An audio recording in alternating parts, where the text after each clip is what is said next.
Thanks for this, Daniel. You're doing great.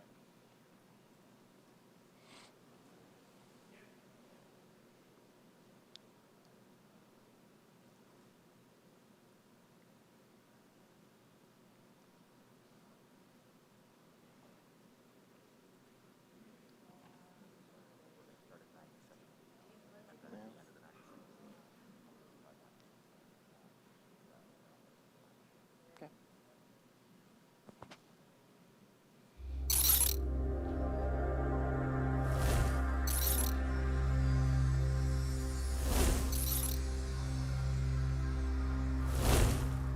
Best wishes to the Southern jurisdiction and fraternal greetings from all of us in the Valley of Soul. John Sane here from the Valley of Knoxville, Tennessee. I've got my popcorn ready and I'm getting ready to stream the biennial session on the big screen. This is Brother Chris from the Valley of Burlingame, tuning in to the 2021 biennial sessions, coming to you from Red Rocks in Colorado. Hello, Scottish Rite Brothers. This is Brother Dirk Biker from the Valley of Baltimore, tuning in to see the 2021 biennial session. Hello, this is Brother Musa from the Valley of Phoenix, tuning into the 2021 Biennial session. This is Brother Kenneth Cordy from the Valley of Reno, Washoe, tuning in for the 2021 biennial session.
Hear ye, hear ye, hear ye. All rise.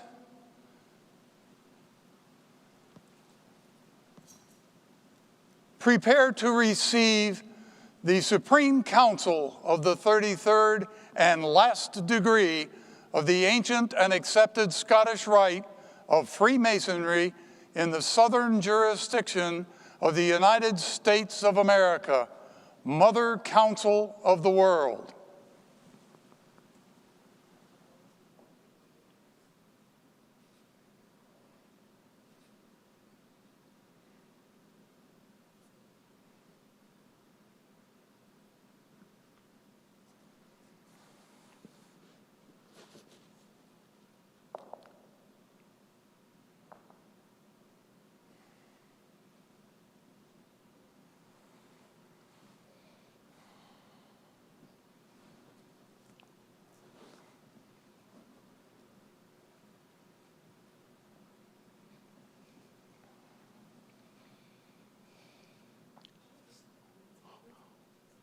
Human progress is our cause, liberty of thought our supreme wish, freedom of conscience our mission, and the guarantee of equal rights to all people everywhere our ultimate goal. By order of the Supreme Grand Commander, I now present the officers, active members, and deputies of the Supreme Council.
Please be seated.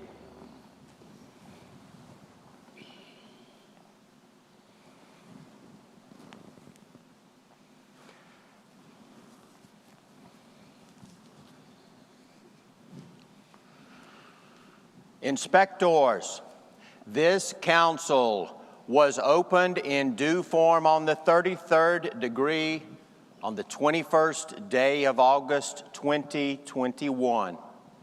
Having resolved all matters laid upon the trestle board of the executive session, the council recessed, here to once again gather for the purpose of convening our public session. Brother Grand Master of Ceremonies, you are charged with seeing that the Supreme Council is undisturbed in its deliberations. See that this meeting is symbolically tiled.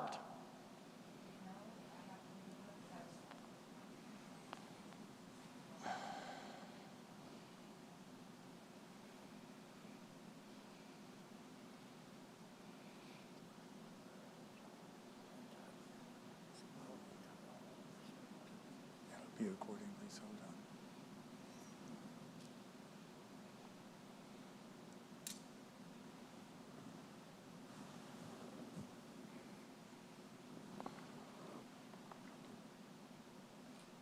Sovereign Grand Commander, the Supreme Council is symbolically tiled by the Grand Title.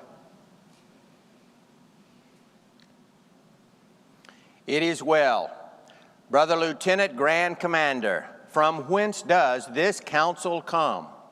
Sovereign Grand Commander, this Supreme Council of Inspectors General, 33rd and last degree of the southern jurisdiction of the United States of America was established in Charleston, South Carolina on May 31st, 1801.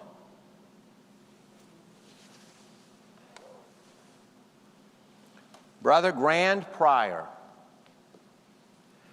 what is our purpose at this hour? Sovereign Grand Commander, our brethren have labored well during this past biennium in the quarries and deserve to receive reports of their good work and the work that has been conducted in their behalf. Further, they must learn of the plans laid out on the trestle board and should be reminded of our role in the broader world of Freemasonry. And finally, as Masons, we must reflect on those that are no longer with us in body and celebrate their time with us.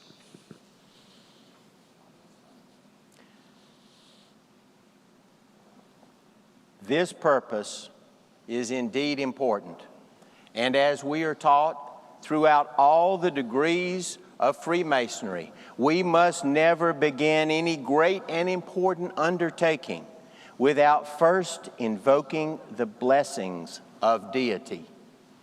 Brother Grand Master of Ceremonies, conduct the Grand Chaplain to our holy altar.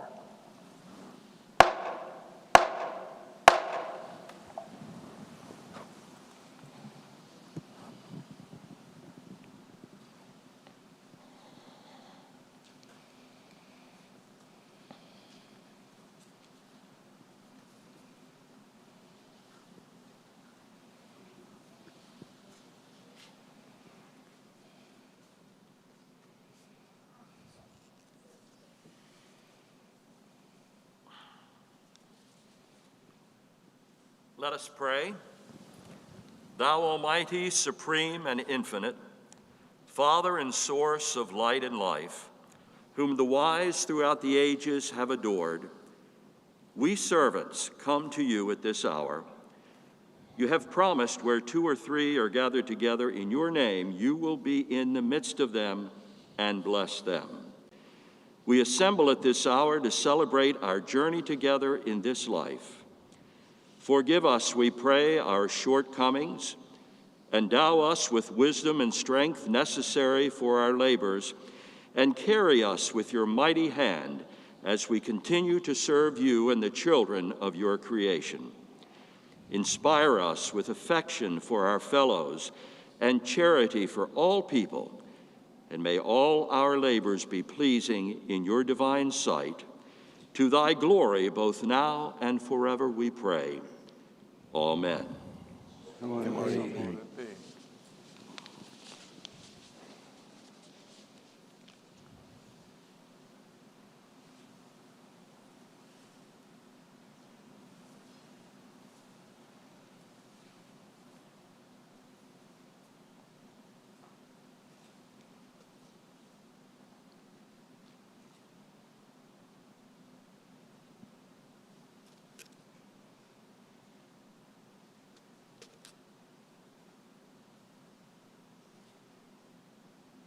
I now declare this Supreme Council duly convened for the public session. Please be seated.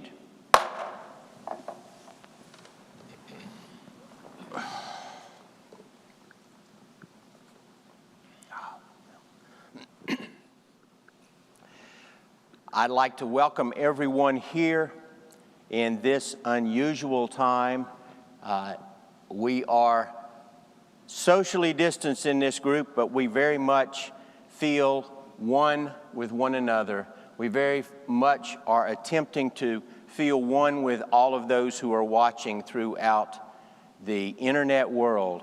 We very much appreciate your tuning in to us today. We hope we can inform, motivate, and with you celebrate the Scottish Rite and its family and what we have done to impact the world. We are blessed to live in a country which allows us to have this sort of organization. And to that end, it is now appropriate that we rise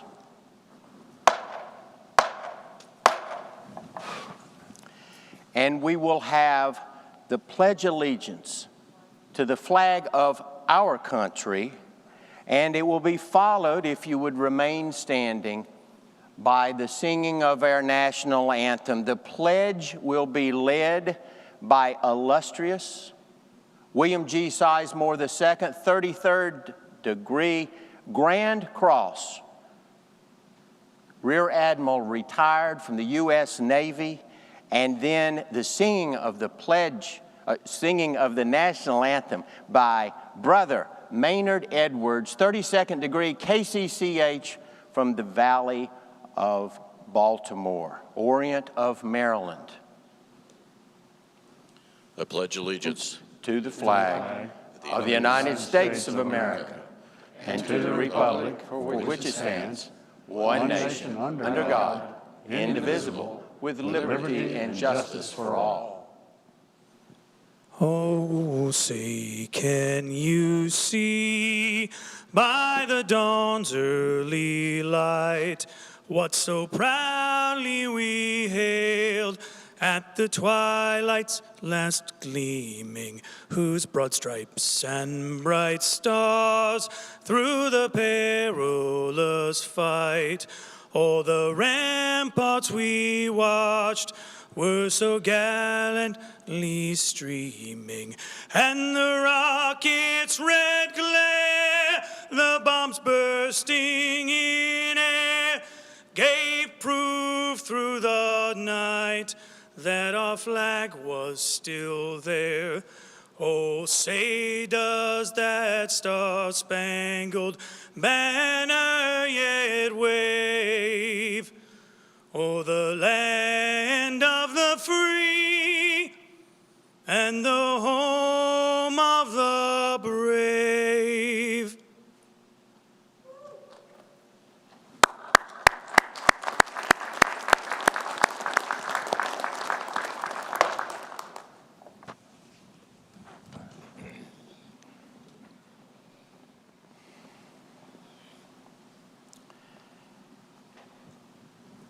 In these times in which we have dwelled together, we have tried in the last few weeks to put together this event, and in so doing, conform with our ancient traditions and with the statutes of the Supreme Council. Normally at our biennial sessions, we have on Sunday afternoon a wonderful tradition, and that is our Vesper service at the Church of the Presidents at St. John Church. And we have for more than a couple of years heard from a very special young man who is our grand chaplain. He shares the spirit of our Creator by whatever name we may reference him with each of us, not just in his words, but in his actions throughout his life. And we will now have the Albert Pike Memorial Service, our Vesper service that we always have in that little church, but now we are having as we stream out across the world. We ask you to join us. Open your hearts and minds as we hear from our grand chaplain at this time, the Reverend Illustrious W. Kenneth Lyons, Jr., 33rd degree Grand Cross.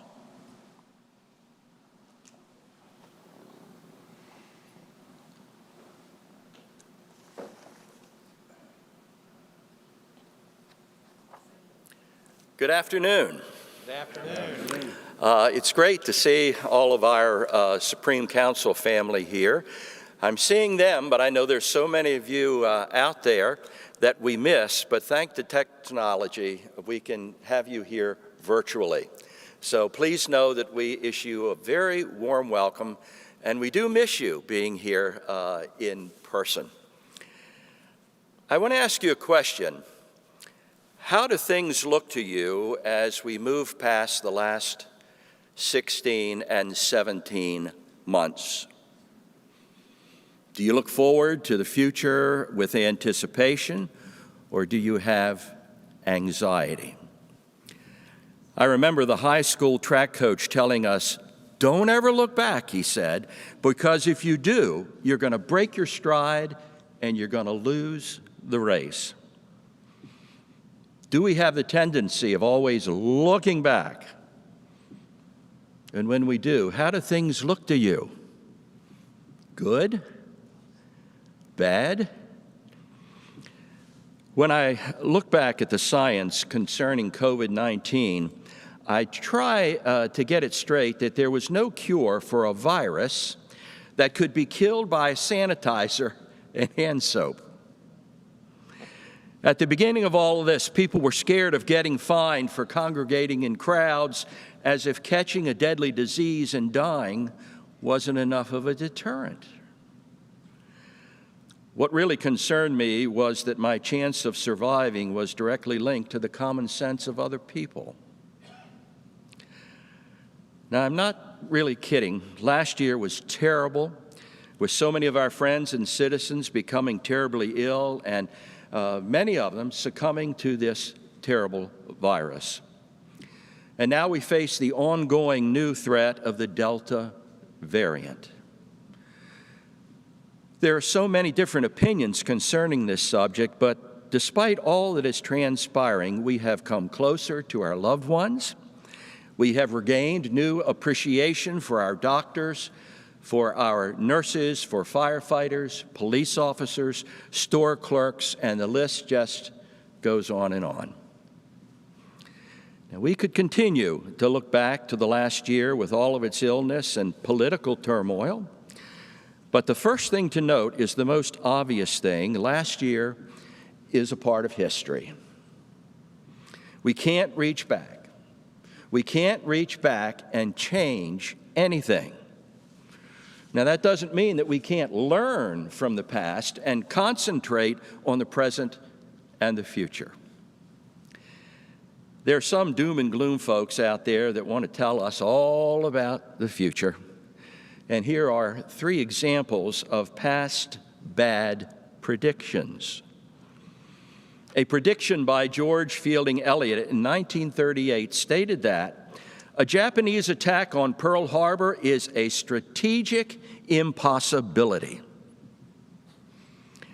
Major George F. Eliot was a very prolific writer before, during, and after the Second World War. He was a highly recognized historian. He wrote a lot of pulp novels. He wrote periodicals. He wrote political pieces.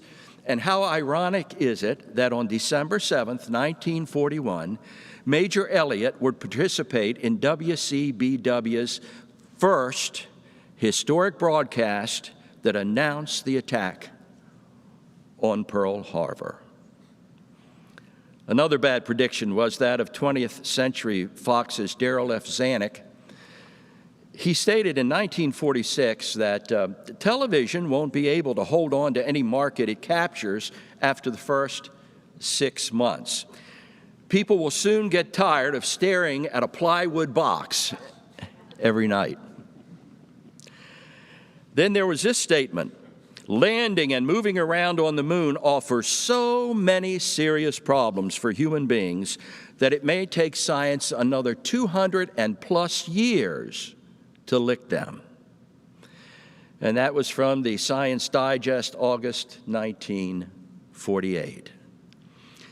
You know, to be honest, we're neither right nor wrong. We're neither good nor bad. We're neither lucky or unlucky. Let's be honest. All of us are a combination of all of these things. And the point is that we can rise above some experiences and use them in a positive way as we go into the future. This reminds me of the words on Brother John Wayne's tombstone. No, it doesn't say, when you have trouble, saddle up anyway. No. Or a man's got to do what a man's got to do. It doesn't say that. This is what it says. Tomorrow is the most important thing in life. Comes to us at midnight, very clean. It's perfect when it arrives, and it puts itself right in our hands. It just hopes that we've learned something from yesterday. In talking about events over the last year, did you know that we are the only creatures on this earth that can step outside of ourselves and look back at our experiences and evaluate them? Think about that. It's obvious that we are altered by our experiences, but we are not completely determined by our experiences. We have our experiences, but hopefully these experiences don't always have us. That makes all the difference in the world. We're not victims of our experiences unless we choose to be. I know that there are things that can happen to us that we have no control over. I think about those who experienced the Great Depression. I remember a story that my father told me about his father and his family and the Depression. When the Depression hit, my grandfather and grandmother had 9 children.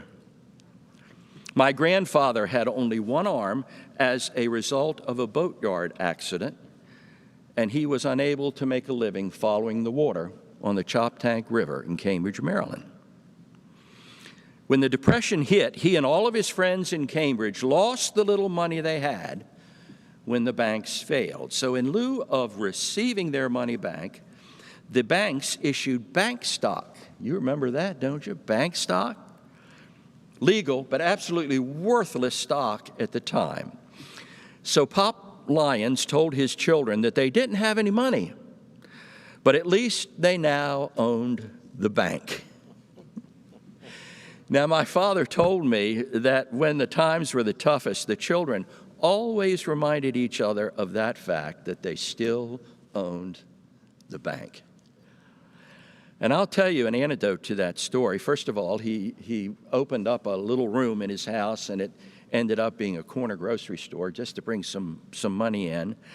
But that bank stock did eventually benefit his grandchildren and his great-grandchildren, as one bank over the years bought out another bank and bought out another bank. There are many instances of troubles and strife and eventual deliverance in our Holy Scriptures. And the first one we think about is probably Job. What does a person do? What does a person do when they're faced with crushing problems? Job lost his family, he lost his health, he lost his wealth, and he lost all of his friends. And Job said, I have lost all hope. So what if God kills me? But I'll still trust in God. It may even be that my boldness, he says, will save me. Well, Job lost everything but his faith in God. And I want to say that over again. Job lost everything but his faith in God. And I think what Job did was to leave the ultimate solution to his problems up to God, because there was nothing Job could do but to trust God, to work his problems out. And if you know the rest of the story, God did. David echoed the same sentiment in almost the same words in the 3rd Psalm when his son Absalom had revolted against him, turned against him, and of course, you know, eventually his son was killed. Now, I have this in Psalm 3, and I want to read this to you, the words of David. And remember, everything that David wrote, he experienced in his life. True stories. Morning prayer for help. I have so many enemies, Lord, so many who turn against me. They talk about me and they say, God will never help him. But you, our Lord, are always a shield from danger. You give me victory. You restore my courage. I call to the Lord for help, and from his sacred hill, he answers me. I lie down and I sleep, and all night long the Lord protects me. I'm not afraid of the thousands of enemies who surround me on every side. Come, Lord, save me. You punish all my enemies and leave them powerless to harm me. Victory comes from the Lord. What Job and David were really trying to say was that God will not forsake us, even in the midst, and especially in the midst of a terrible tragedy, especially when you need some type of ultimate solution. There's a very helpful story that deals with God's watch care over us. It is told by a man who had seemingly lost all of his friends.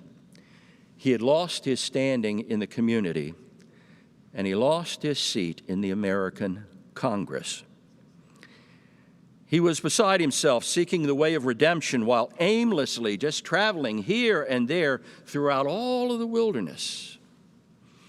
And then a poor old Methodist circuit rider joined him on his travels. And from here, I'll let this forlorn Brother Mason tell his story. We talked about politics, we talked about religion, we talked about nature, farming, we talked about bear hunting, and the many blessings that an all-bountiful providence has bestowed upon our wonderful country. He continued to talk of this subject, and he was traveling over the whole ground, as it were, until his imagination, this preacher's imagination, glowed, and his soul came full to overflowing. And he checked his horse, and I stopped my horse also, and a stream of eloquence just burst forth from his old lips, such as I've never listened to.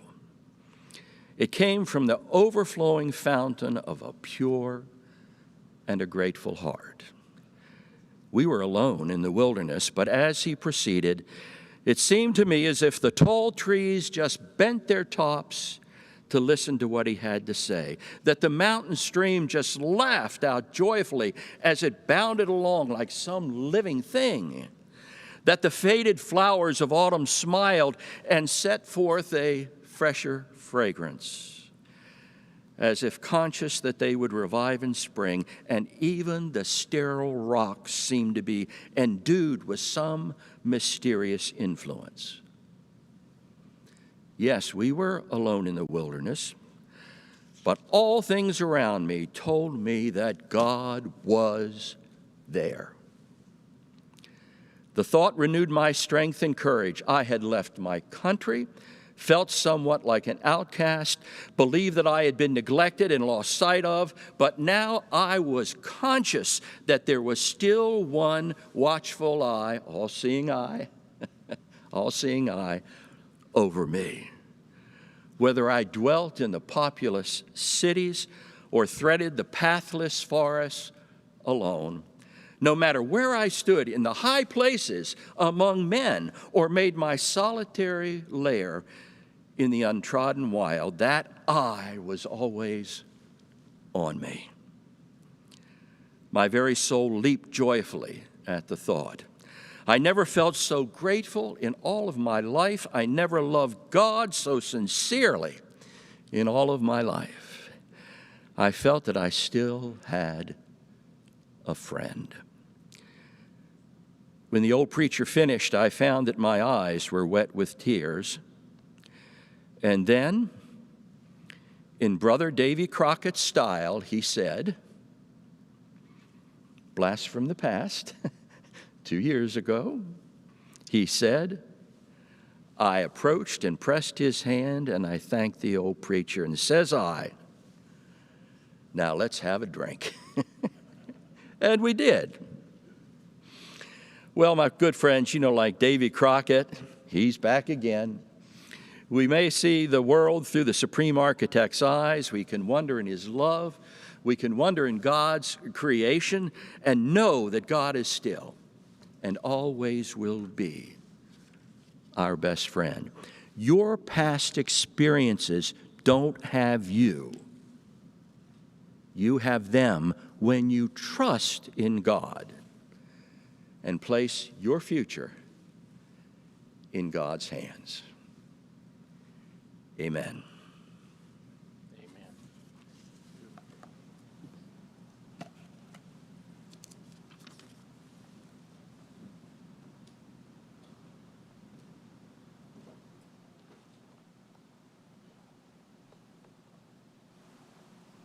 Thank you, illustrious sir.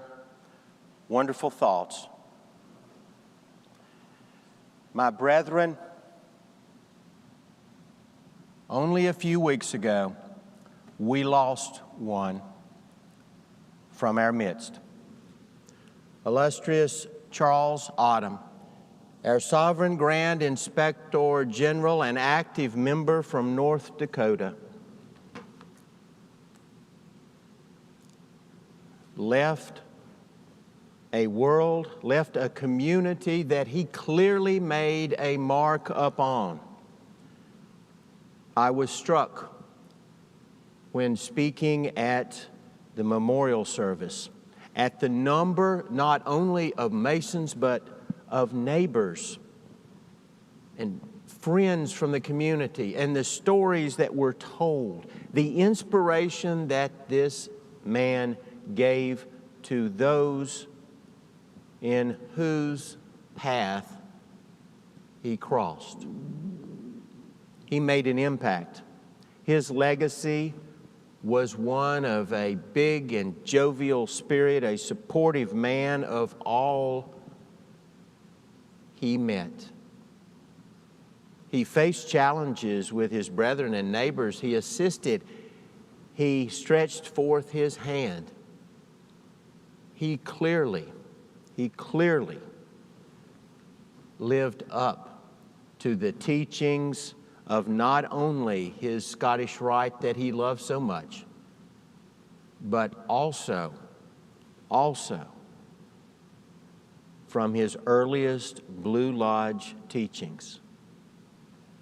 I want you to just bow your head for a second. Now, I want to close with just a short prayer of this, but I want you just to think about maybe one recollection of our good friend.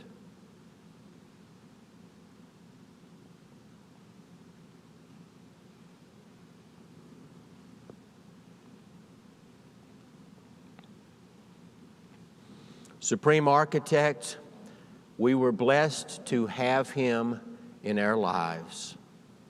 We know he is in your care at this hour. We thank you for the moments that we spent with him, and we thank you for the example he set. May we live up to it. We ask in thy name. Amen.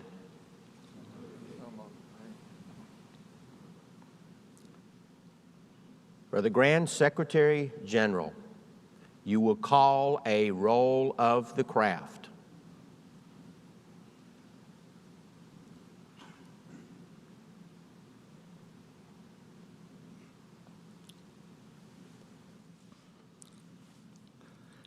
James D. Cole.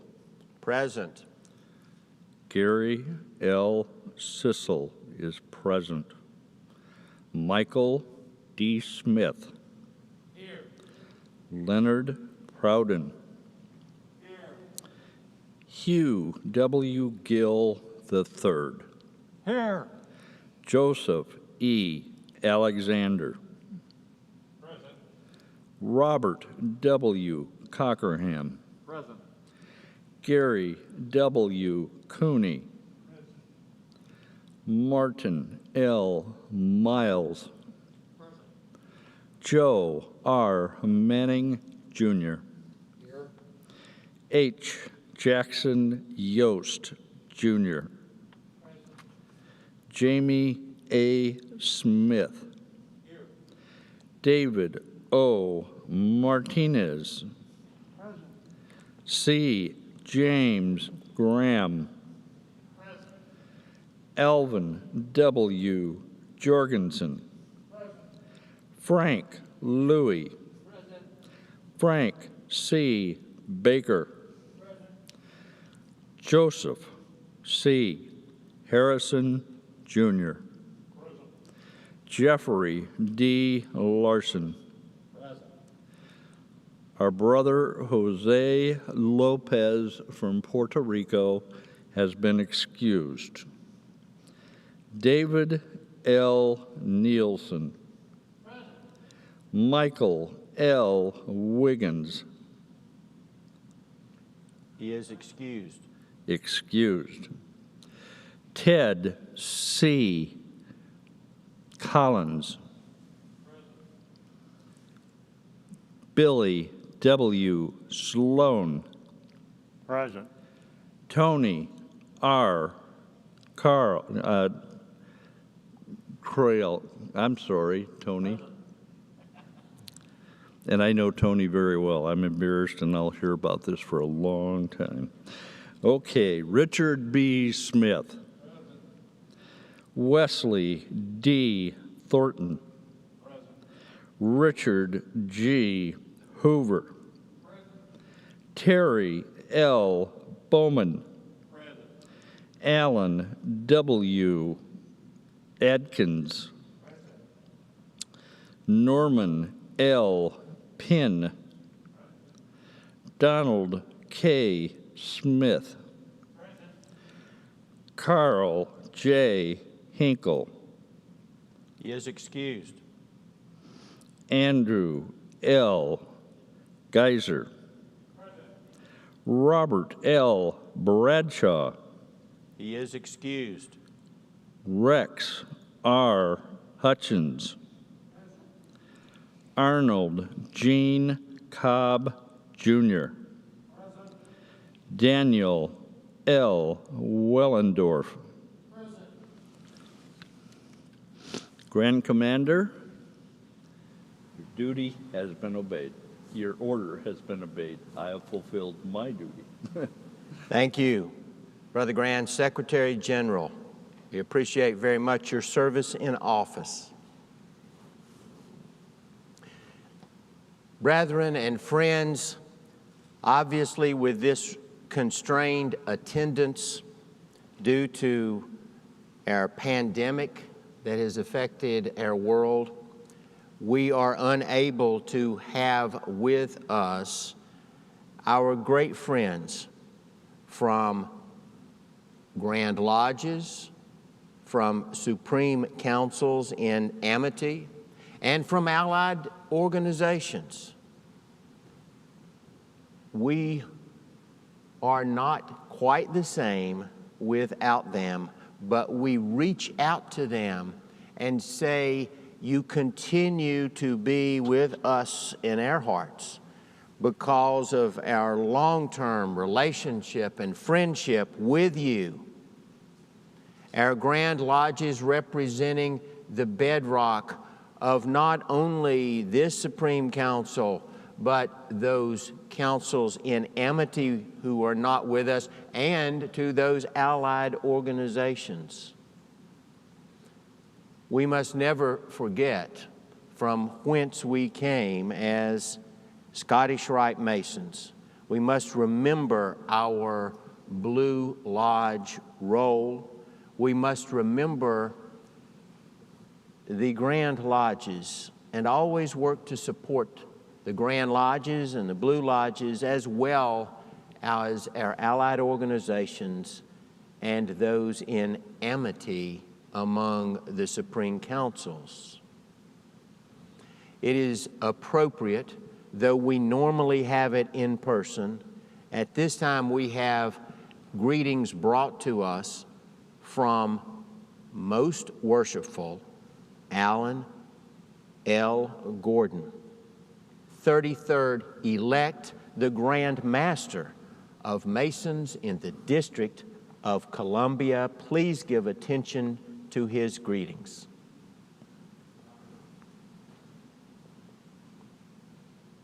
Thank you, Grand Commander. Brethren and guests, together with our SGIG, illustrious Brother Leonard Proden, past Grand Master 2005, I would like to welcome you to our nation's capital, Washington, D.C. During the biennial in 2009, there was an earthquake. In 2017, there was a solar eclipse. But thankfully, this year is completely normal. While in any other year, this message of welcome would be given in person to a packed room, this biennial is, of course, different. Different. Now, there's a word that Freemasons generally react badly to. We are accustomed to our ways, and in many cases, married to those old ways by our ancient landmarks and our respective Grand Lodges, laws, and edicts. But different isn't always bad. In this last year, as we faced down a global pandemic, we've had to rethink and adjust the way we ply our craft. We've turned to Zoom and Teams. We've put on masks and surgically scrubbed our lodge halls. At first, these changes seemed burdensome and clumsy. Our video cut out, and our Grand Lodge offices became IT desks. Have you tried turning your computer on or off? Please mute or unmute yourself. But as we persevered and adapted to the situation, we uncovered, perhaps recovered, something very important: our deep love for this fraternity and the brothers that make it up. When we were faced with the threat that we might not meet together as Masons for a length of time, we were reminded of how incredibly valuable our fraternity is to us and each other. And then we fought like hell to keep going. Through all our connectivity and technological divides, we worked our way back into the lodge room, albeit a virtual one. And then, as we helped each other get online, more and more of our brethren began showing up in lodge. In the end, while nothing can or will ever replace the warmth and camaraderie we share by meeting in person, what we proved to each other through this pandemic is that the commitments we made to each other at the altar, for most of us many years ago, remain strong and true. Bottom line, we were there for each other when it counted most. Many of you come from very large jurisdictions where sometimes vast physical distances separate men from lodges and lodges from grand bodies. Our issue here in DC is different, but similar. Our town is an industry town, and as men come and go from serving our country and in our government, our population tends to be transient. So our members tend to be flung far and wide. And the end result is the same: a challenging physical separation from lodge. But interestingly, as we've all experienced, the pandemic has probably brought us all closer together as we were able to meet virtually. Brothers long forgotten have appeared again as the commute to lodge became merely a click away. As I record this message to you, the Delta variant looks to be fueling another surge of illness across the country. But as we again hunker down, perhaps we are less afraid and more prepared as we have been able to use what we have learned in the past year. Our fraternity won't skip a beat. This, brethren, is the very definition of excellence in extraordinary times. It's different and in the best way possible. Again, on behalf of all the Freemasons in this grand jurisdiction, it is my great honor to welcome you to the District of Columbia. We wish you and this council every success in your business here. Please know we are here for anything you may need help to help your stay be as productive and as pleasant as possible. Grand Commander, thank you for the opportunity to speak today, and good luck with the rest of your session. Thank you very much to not only our worshipful brother Alan, but to those who made that video possible. I know working within his Grand Lodge staff, we do miss having them all with us. We normally bring them in front of this altar and we bring them out and we celebrate them, and we're unable to do that. And you know, that bothers me personally. But there's one thing we can still do through technology and the internet, and that is that we can render to them grand honors. Brethren, taking your time from the east.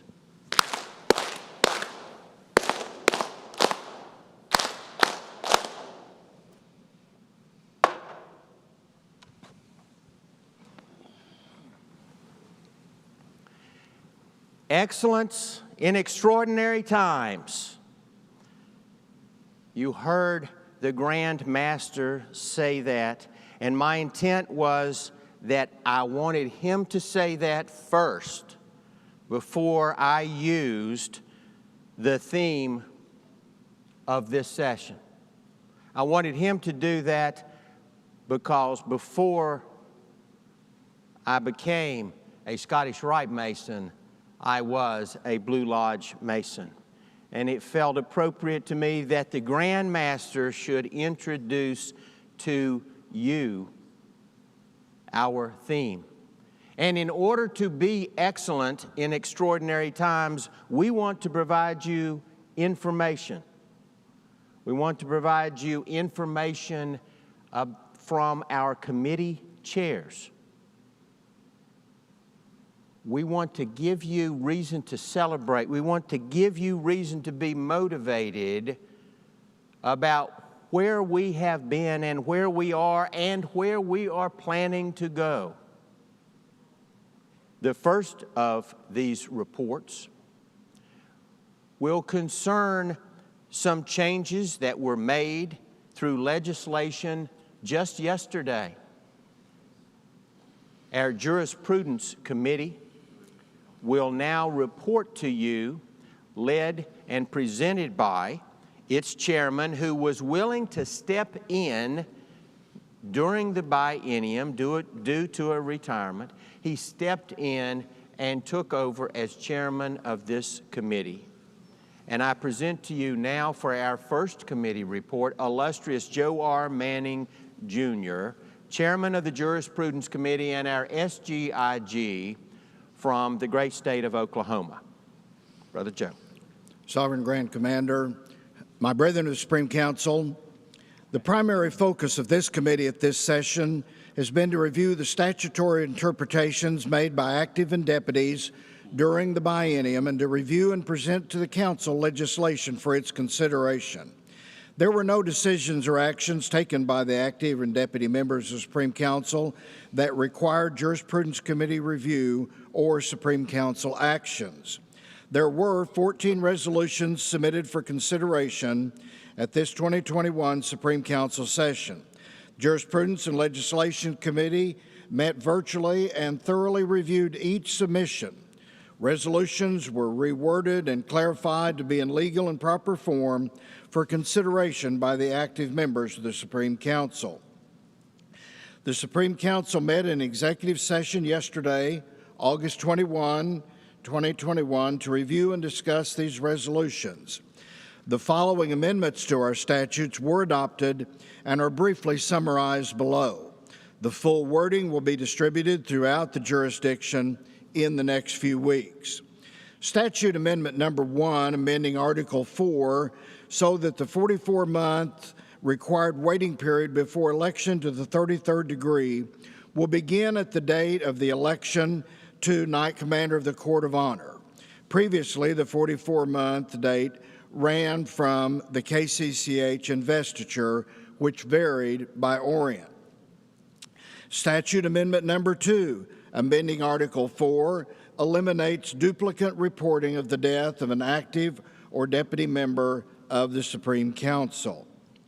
Statute Amendment Number 3, amending Article 6, clarifies that the Grand Chaplain and Grand Archivist are appointed by the Grand Commander and adjusts the officer listing to comply with the other sections of our statutes. Statute Amendment Number 4, amending Article 7, to adjust the list of council committees, to modernize the names and closely align these committees with the council's current department structure. Statute Amendment Number 5, amending Article 6, changing the process to establish the per capita assessment to require that a resolution be passed by a 3/4 majority vote. This change removes the statutory cumbersome listing of separate assessments for the Lodge of Perfection, the Chapter of Rose Croix, the Council of Kadosh, and the Consistory. Statute Amendment 6 was not adopted. Statute Amendment Number 7, amending Article 14, to document the current process for Grand Cross nominations and establish a deadline for each nomination consistent with that of other honors. Statute Amendment 8, amending an Article 15 to allow valleys to consolidate. Statute Amendment Number 9, amending Article 15 to correct an oversight to the statutes to include the appointed position of treasurer. Statute Amendment Number 10, amending Article 15, clarifies that the Valley elects its trustees and establishes a term for trustees. Statute Amendment 11, amending Article 15 to establish term limits for governing boards of our charitable entities. Statute Amendment Number 12, amending Article 15 to allow a reunion to be named in honor of a living person. Statute Amendment Number 13, amending Article 17, clarifying the distribution of membership cards. And Statute Amendment Number 14, amending Article 18 to clarify a process for review of the actions of an honor recipient pursuant to a potential withdrawal of one or more honors. Sovereign Grand Commander, this concludes the report of the Jurisprudence Committee for this biennium. Thank you very much, Inspector Manning. We appreciate very much the efforts of this committee and the efforts of all of those who propose legislation that could enhance and improve the operation of our organization. At this time, we would like to recognize the new emeritus members of this Supreme Council who have reached emeritus status since the last biennial session. Illustrious Stephen Munsinger, 33rd degree, was past Grand Chancellor and past SGIG in Colorado. Illustrious William B. Brunk, 33rd degree, past Grand Minister of State and past SGIG of North Carolina. And illustrious Charles V. Cedarstrom, Jr., 33rd degree, past Grand Chancellor and past SGIG in Nebraska. We also would like to recognize appointed deputies that have been appointed since the last session.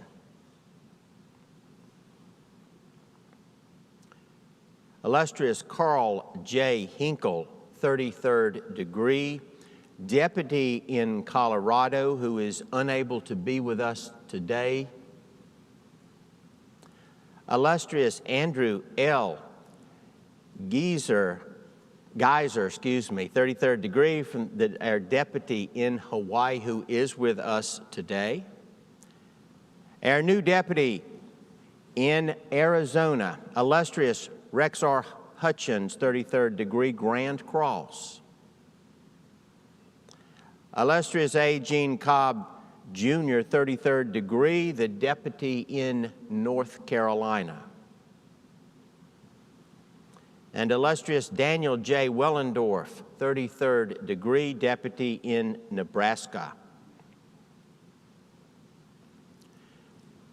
Let us give a warm round of applause as appreciation for these new Emeriti members and the new deputies of this Supreme Council. Those deputies present would please rise as we extend to you our appreciation.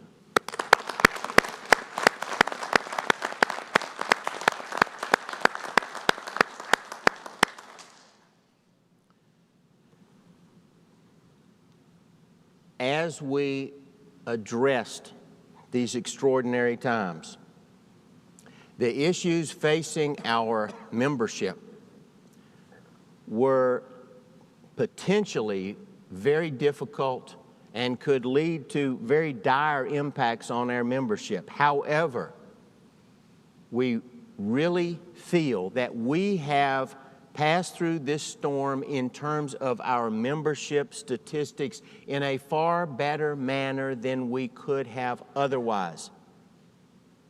A lot of that is due to the efforts, the successes, the hard work, and the motivation of our membership committee,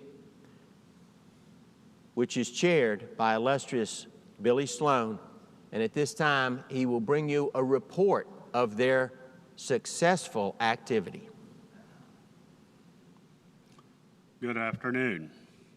Scottish Rite is a membership organization, and members are our lifeblood. Through the development of a variety of new tools and technology, we continue to move the fraternity forward while maintaining our time-honored core values.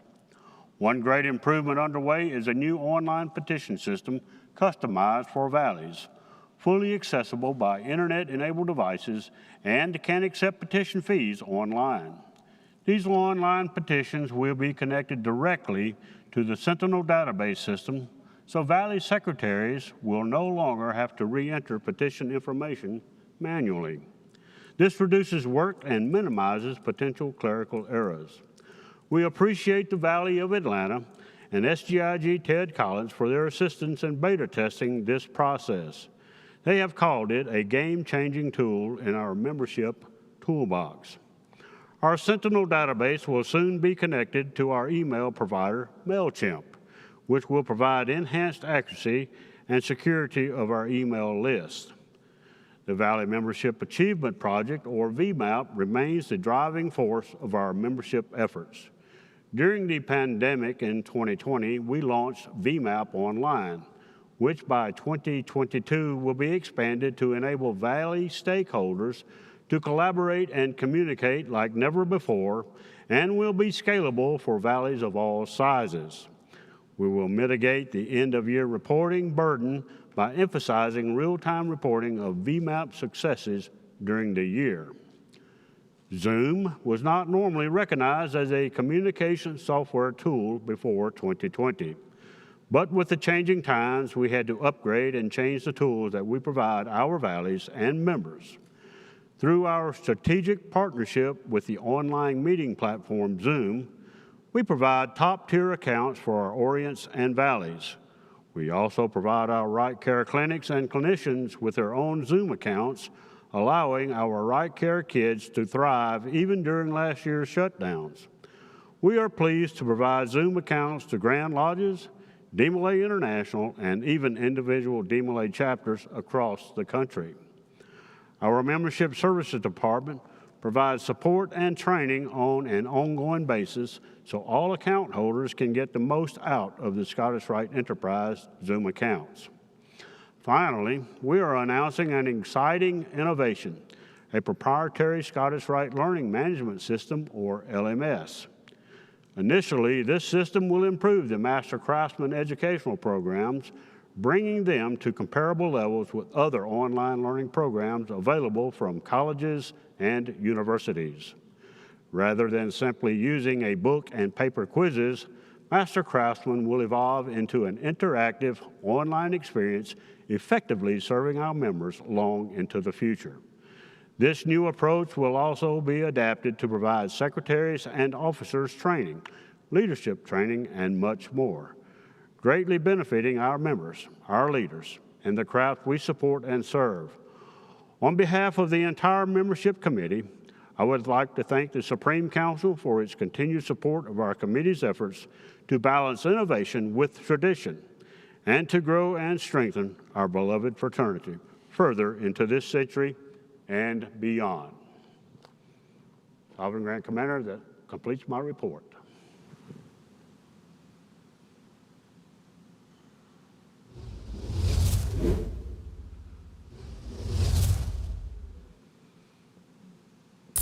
Everybody at the Scottish Rite. My name is Will Dolan, your dedicated Zoom account representative. I want to say how great it's been working with the Scottish Rite and being able to support the organization as you support and help children through your Rite Care clinics. We'd also like to congratulate the Scottish Rite on your entrance of the Rite Care video into Zoom's annual Zoomtopia video contest. Best of luck. Zoom is proud to work with the amazing people at the Scottish Rite in facilitating open communication as we all navigated the pandemic. From everyone here at Zoom, we wish you great success with your 2021 biannual session and look forward to more success in the future. Thank you.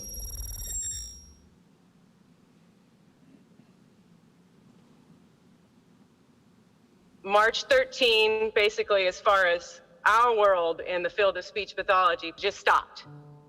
When I got the call that things were shutting down, at the beginning, I canceled visits. You know, thinking it was just going to be maybe a temporary thing. You know, when COVID hit, we had to act really, really fast. And by that weekend, we were already kind of brainstorming, knowing that teletherapy was out there. We had a meeting and said, what are we going to do? And one of the suggestions was, should we start doing teletherapy? We launched the clinic online right away, but it was a bit of a fumbly beginning. I started with another platform, a speech language pathology specific platform. It was not user friendly. There were things on there that were missing. We needed other features that Zoom does offer. Zoom was not affordable to my clinic until I realized that I could get it through Rite Care. When you have all offered us this wonderful gift of a Zoom subscription, it was a real game changer for us. I think what I would like to share is that what teletherapy has done was allowed our intervention to continue without stopping. So Zoom has worked out much, much better than any of the other platforms that I tried, and I wouldn't have been able to even try it out were it not for Rite Care. And it's a really nice transition to just be able to say, we got Zoom loaded on the computer, just like log in and go. You know, we were up online, but this took it up a whole other notch. It's been a real blessing. Seeing engagement and we are seeing progress. Therefore, we are having success with teletherapy.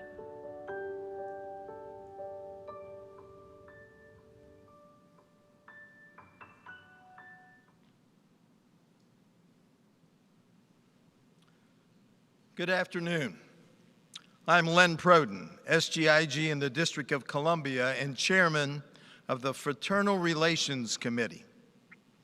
This committee is charged with managing relations between our Supreme Council and those of over 60 countries with whom we have amity. We occupy a special position in the world of Scottish Rite Freemasonry, as our Supreme Council was the first in the world. Having been founded in 1801, we are often referred to as the Mother Council of the world, as all other regular Supreme Councils trace their origin back to us. Upon request, we are sometimes called upon to resolve certain issues or conflicts between foreign jurisdictions, but more often, this committee, at the behest of the Grand Commander, takes on the laborious task of assessing the written requests for fraternal recognition by our Supreme Council. Each member of this committee has been made aware by the Grand Commander that the recognition process will be done in a documented, deliberate, and methodical manner consistent with our statutes.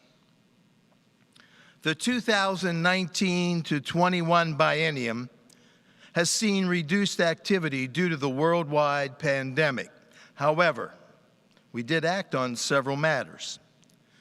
We established fraternal relations and recognized the Supreme Consul National de France on April the 24th of the year 2020 by a recess vote of our Supreme Council. Christian Hervé, 33rd degree, is their Grand Commander. Fraternal recognition of the Supreme Council of Bulgaria was withdrawn over 6 years ago due to Grand Lodge irregularities. Currently, the United Grand Lodge of Bulgaria has resolved those issues, but 3 Supreme Councils are in operation in that country, while 2 Supreme Councils have made formal requests to our Grand Commander for recognition. We are still reviewing the matter. The relationship between our Supreme Council and the Supreme Council of the Northern Masonic jurisdiction continues to strengthen. Great progress has been made in working together to solve the common challenges facing our rights.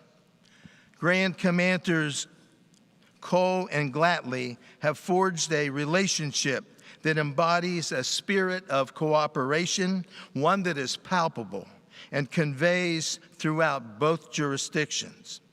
In October 2020, we held a joint Zoom conference to coordinate our recognition efforts.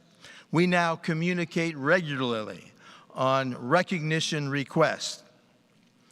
And certainly we would be remiss, this particular committee, because we would like to acknowledge illustrious William B. Brunk, 33rd degree, past Grand Minister of State, for his outstanding service. His work on our behalf in the fraternal relations world was done quietly, effectively, and assiduously. Bill's affable and friendly manner rarely revealed the labors of managing the many vicissitudes of international relations. He was rightly voted an emeritus member of our council. This Committee on Fraternal Relations will continue to diligently fulfill its responsibilities incumbent with the unique position of our council within the world of Scottish Rite Freemasonry. Sovereign Grand Commander, that concludes the report of the Fraternal Relations Committee. Thank you, illustrious Brother Lynn. You know, sometimes we don't realize the span of this jurisdiction, reaching into 2/3 of the world's time zones, and the relationships that we have with dozens of other Supreme Councils. And the work of this committee is very important in supporting the overall principle of Freemasonry Universal, so that we could travel in foreign countries to other Scottish rites and they travel to our valleys and bodies. So it is sometimes not the thought of first interest as we enter this fraternity, but it is something that is very important to the underlying basic essence of our fraternity. Our fraternal bonds do stretch throughout the world. And as the poet would say, no man is an island entire of himself. Every man is a piece of the continent, a part of the main. At times, those pieces are lost, yet they still affect us. You heard in our opening ritual that one of our duties here today is to remember those who have traveled before us. This is a very special and important part of every session, and that is our necrology ceremony that has been for several sessions handled in such an eloquent and meaningful manner. And we once again turn to illustrious Hugh Gill, 33rd degree, our Sovereign Grand Inspector General in Kansas, to remind us of our brethren.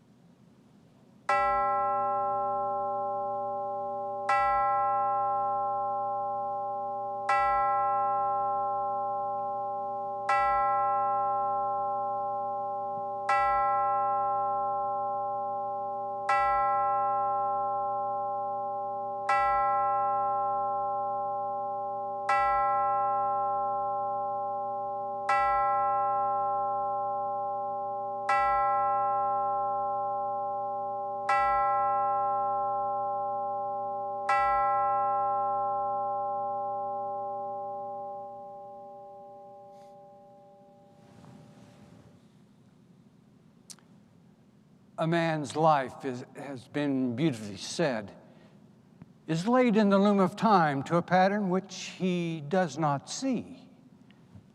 But God does. And his heart is a shuttle. On one side of the loom is joy, and the other sorrow. And the shuttle, struck alternately by each, flies back and forth, carrying the thread which is white or black as the pattern needs. And in the end, when God shall hold up the finished garment, and all its changing hues shall glance out, it will then appear that the deep and dark colors were as needful to beauty as the bright and high colors. We pause to reflect and remember. We pause to reflect and remember all our brothers from across this fair land and around the world who will no longer sit with us at the table of fraternity. We pause to reflect and remember our brother of the Supreme Council who will not meet with us here again, Charles Autumn, North Dakota.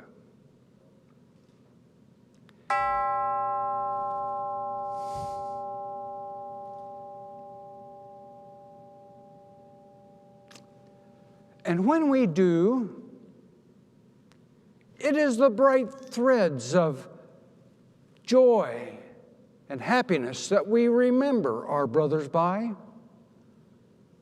The bright threads of their faith in our beloved fraternity and its power to do good. Their hope for its future. their charitable hearts, sharing with us affection and brotherly love.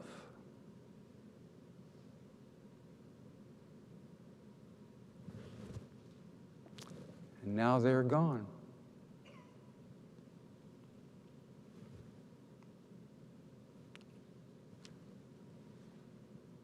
But are they? Are they really? Are they really gone? No, my brothers. They are with us today and will always be. They are with us because they are part of our garment of life.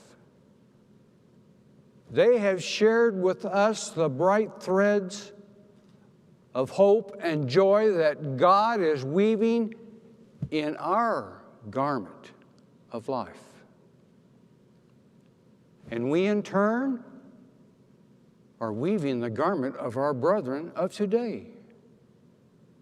And they to the next generation, and the next, and the next. And so it will be, on and on and on. The bright threads of our fraternal bond, continuing unbroken until time shall be no more. May our Father in heaven make it so. Amen. Amen. Amen.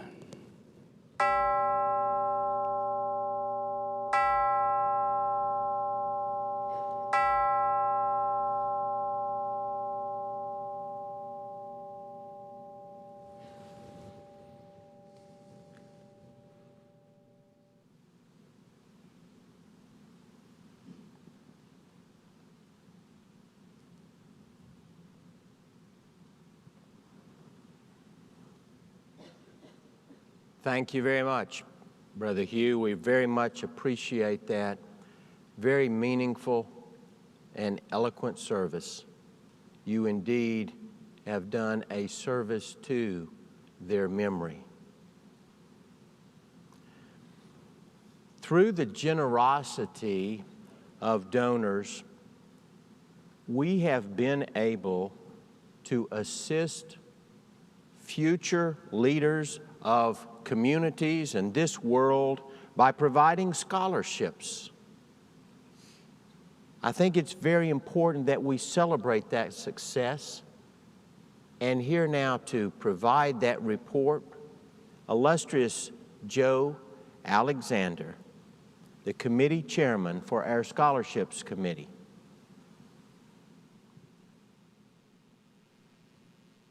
Good afternoon. I'm Joe Alexander, SGIG in Idaho. The Scholarship Committee has the time-consuming but extremely rewarding job of selecting scholarship recipients. We were assigned these duties in 2020 by the Grand Commander. Previously, our staff in Washington selected the recipients. During the biennium, we developed online applications and established a process to ensure that applicants were evaluated in a consistent and reasonable manner. In 2020, we awarded 1 public school scholarship, 3 Hillborn scholarships, 5 Shepherd scholarships, and 1 Grand Commander scholarship. In 2021, we awarded 1 Kenneth Oberle scholarship, 1 Marianne Cole scholarship, 1 Ronald Seal scholarship, 1 William Brunk scholarship, 4 Patrick Mahoney scholarships, and 1 Grand Commander scholarship. Each year from an endowment provided by the late George DeWeese, 33rd degree of Virginia, we fund multiple scholarships at Radford University, which are selected by that school's staff in accordance with the restrictions outlined by Brother DeWeese. We announced the retirement of the Shepherd, Hillborn, and Public School Administration scholarships in the September-October 2020 Scottish Rite Journal.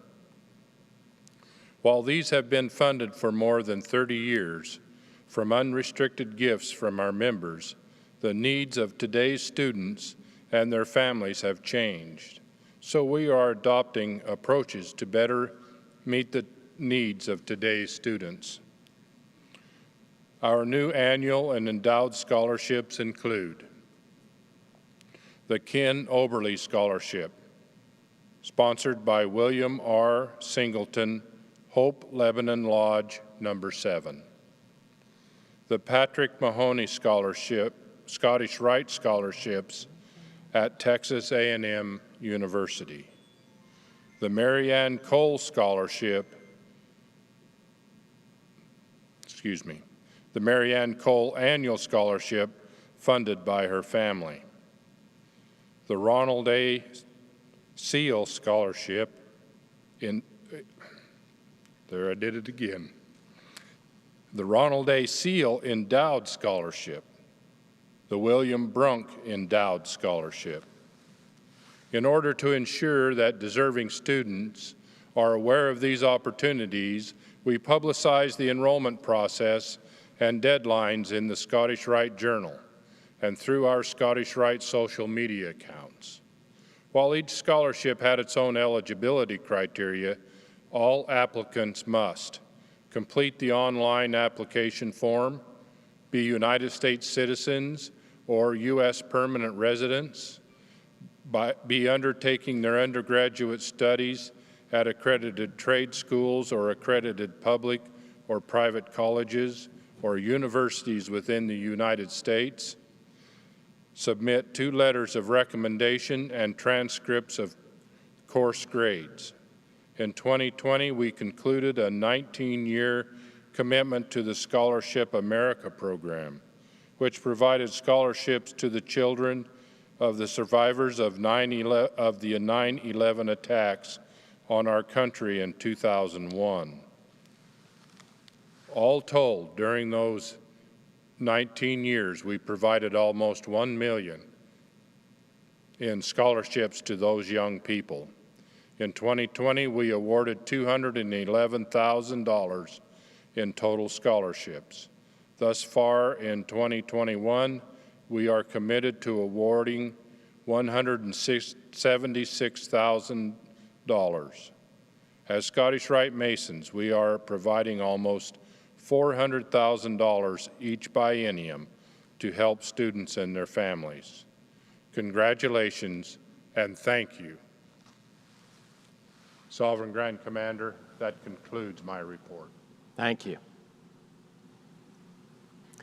Brethren and friends, one of the things that we consider at each of our biennial sessions is whether to extend active membership to additional inspectors general honorary.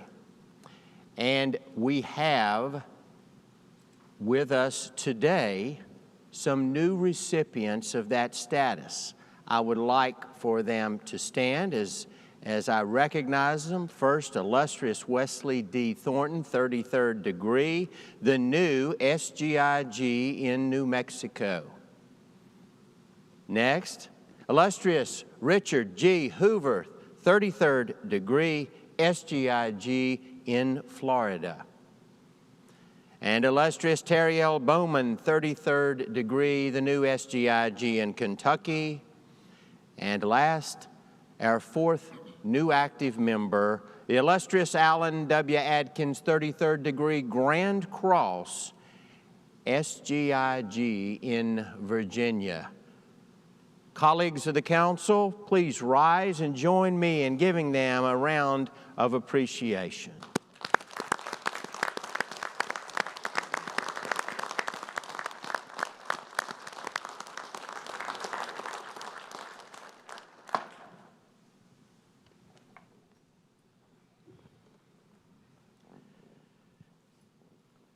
You saw just now in the scholarship report what can happen through the generosity of donors. Here now to celebrate the fundraising that has occurred over the biennium, the chairman of our development efforts through this council and a member of the Development Steering Committee of the Southern Jurisdiction, the illustrious Ted C. Collins.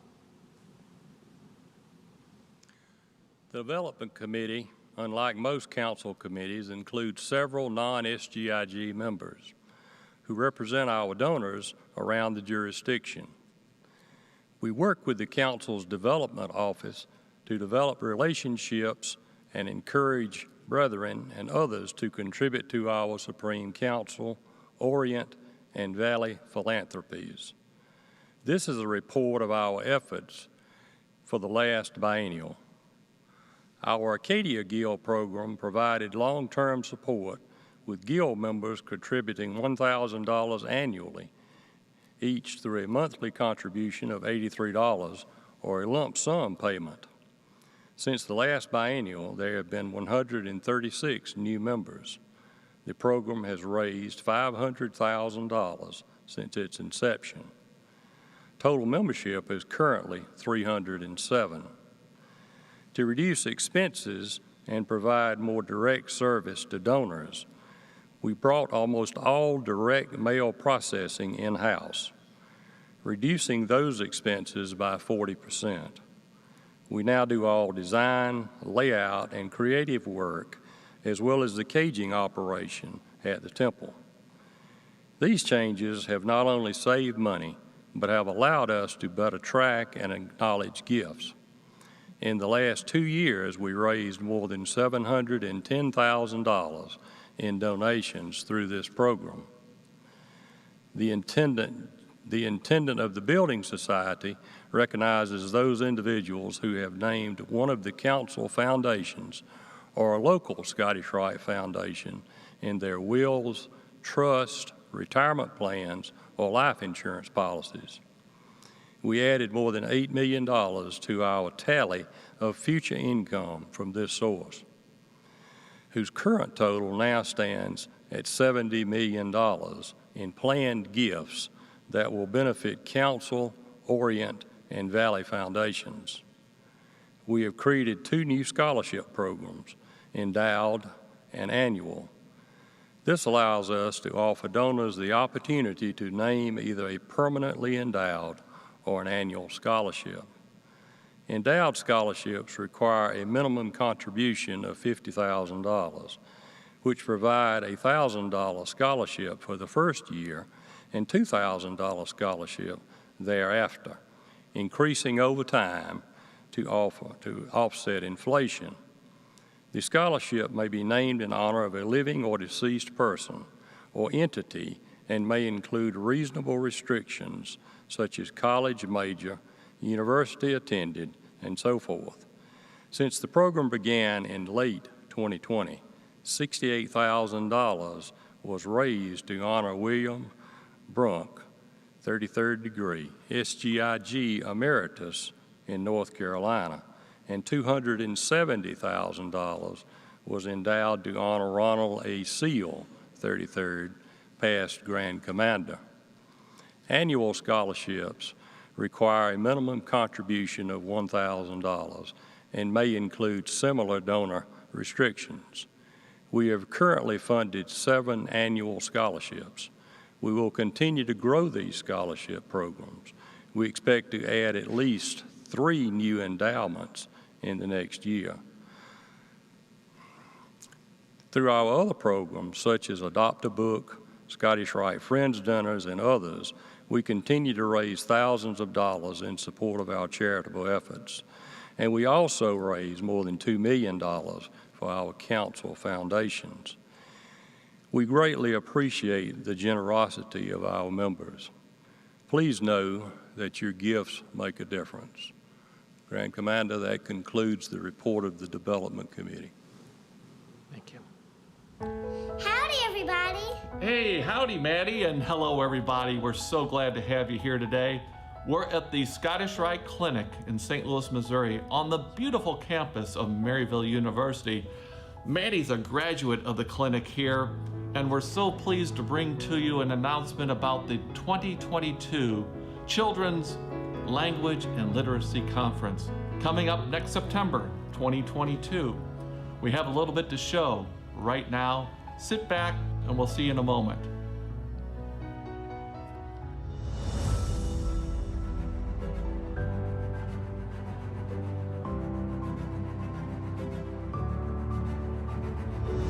Scottish Rite Charities International presents Gateway to the New Frontier.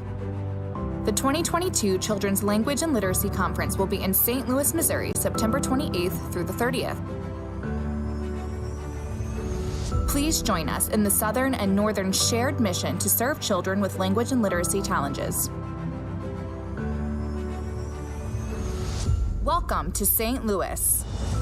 Conference and lodging at the Sheridan Westport Lakeside Chalet, a state-of-the-art conference center nestled in beautiful West County, St. Louis, located in a premier entertainment district just minutes away from the airport, downtown St. Louis, and within walkable access to more than 20 exclusive shops and restaurants. Join us at the conference opening on Wednesday, September 28th for the 2022 Walker Scottish Rite Clinic golf outing at Bogey Hills Country Club, one of the best championship golf courses in all of Missouri, with great prizes and awards, delicious meals and beverages, and some very special guest appearances.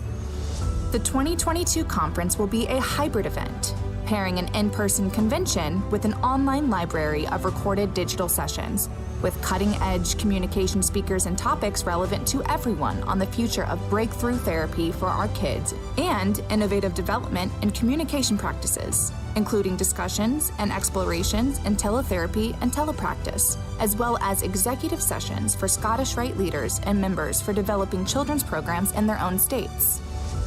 All Scottish Rite members, Supreme Council members, Children's Dyslexia Centers and Rite Care Program partners, and Sovereign Grand Commanders of both Northern and Southern jurisdictions are invited and encouraged to attend and engage alongside our speech-language therapists and dyslexia specialists.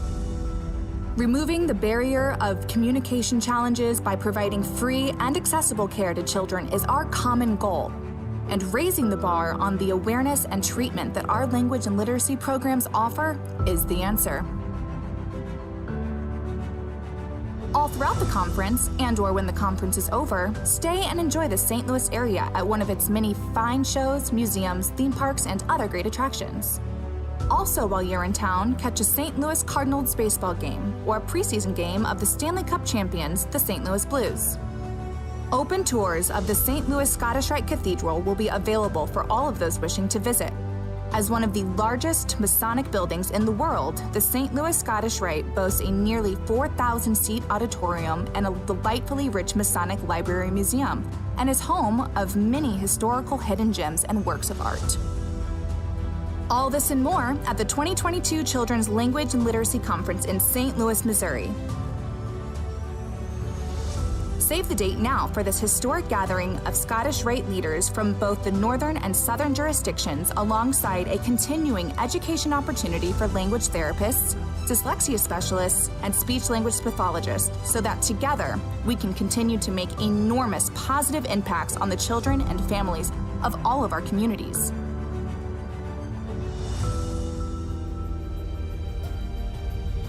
Thank you to the donors. Thank you to the caring gentlemen that serve through the Scottish Rite.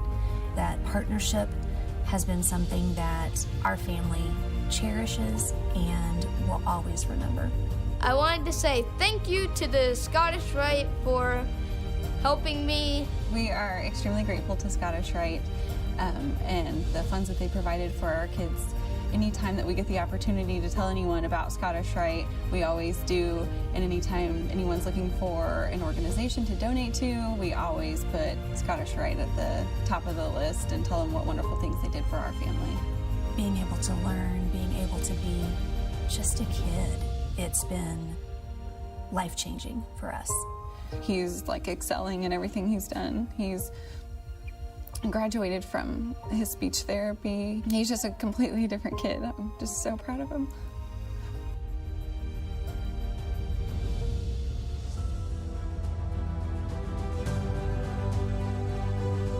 North meets South, East meets West, all in the gateway to the 2022 Children's Language and Literacy Conference, part of Scottish Rite Charities International, where together we build the best programs in the country to serve children with language and literacy challenges.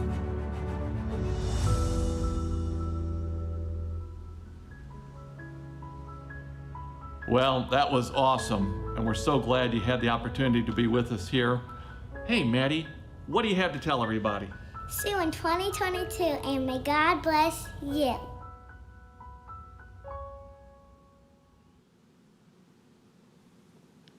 Good afternoon. I'm Jeff Larson, SGIG in South Dakota, and Chairman of the Finance Committee.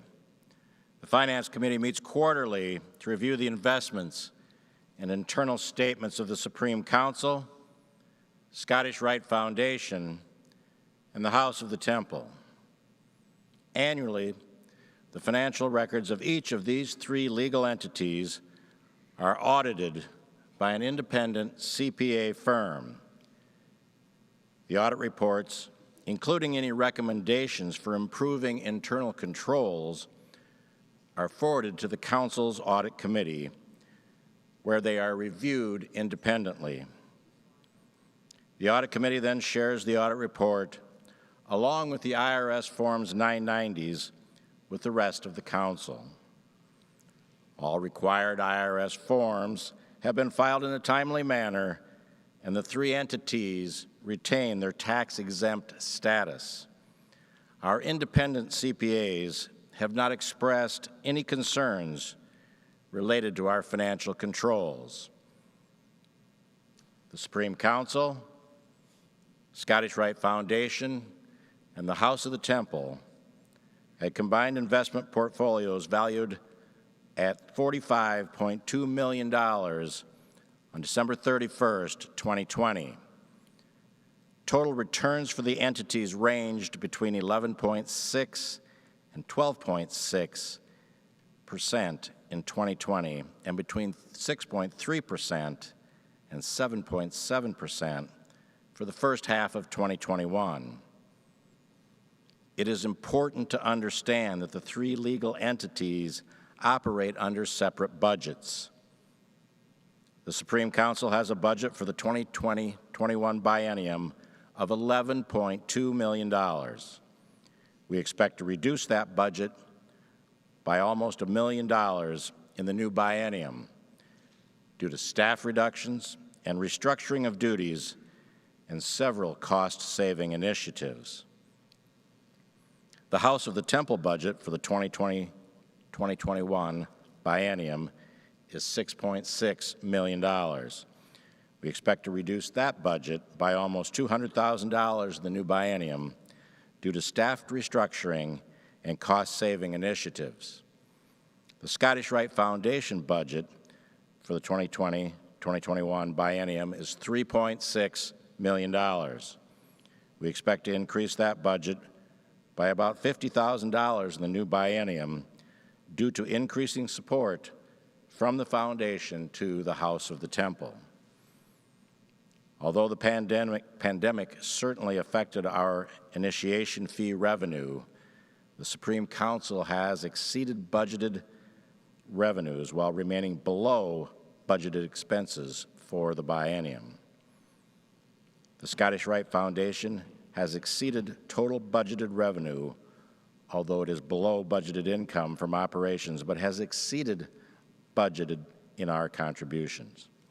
The House of the Temple has not reached the budgeted contributions, bringing total revenue below budget, but has managed to keep expenses well below budget. The final down payment on the ground lease has been received, and the payment schedule has begun. These non-dues revenues will assist in the long-term stability of the Supreme Council. The Finance Committee is continually engaged in long-range planning to ensure the financial stability of the Southern jurisdiction long into the future. Grand Commander, this concludes the report of the Finance Committee. I am Mike Enzi, United States Senator from Wyoming, and I am a Scottish Rite Freemason.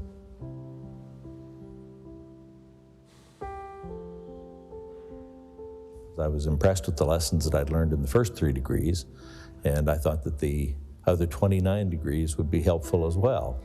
And that was the case. Of course, a person just going through the initiation of that can't absorb the lessons entirely. There's too much too fast. But over a period of years, you get studied out a little bit more. It teaches you a great deal of history, not just history of the United States, but history of the world.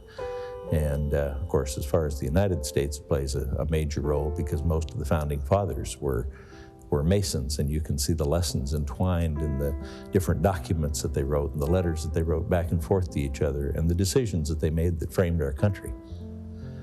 I don't think there's enough emphasis on people having values, on wanting to do their best, on wanting to do the right thing, on wanting to treat others right.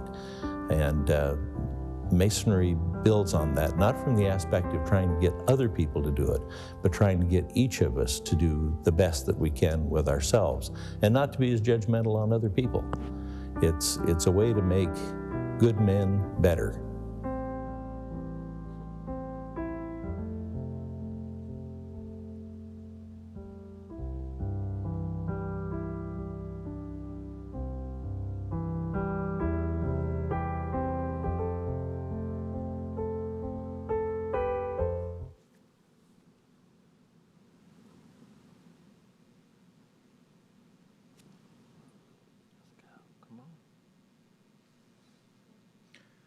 Good afternoon.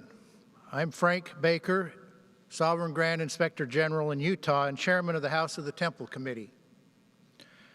Our committee monitors the operation and maintenance of the building and grounds of the Supreme Council. In a non-pandemic period, the committee would normally inspect the facility at least annually.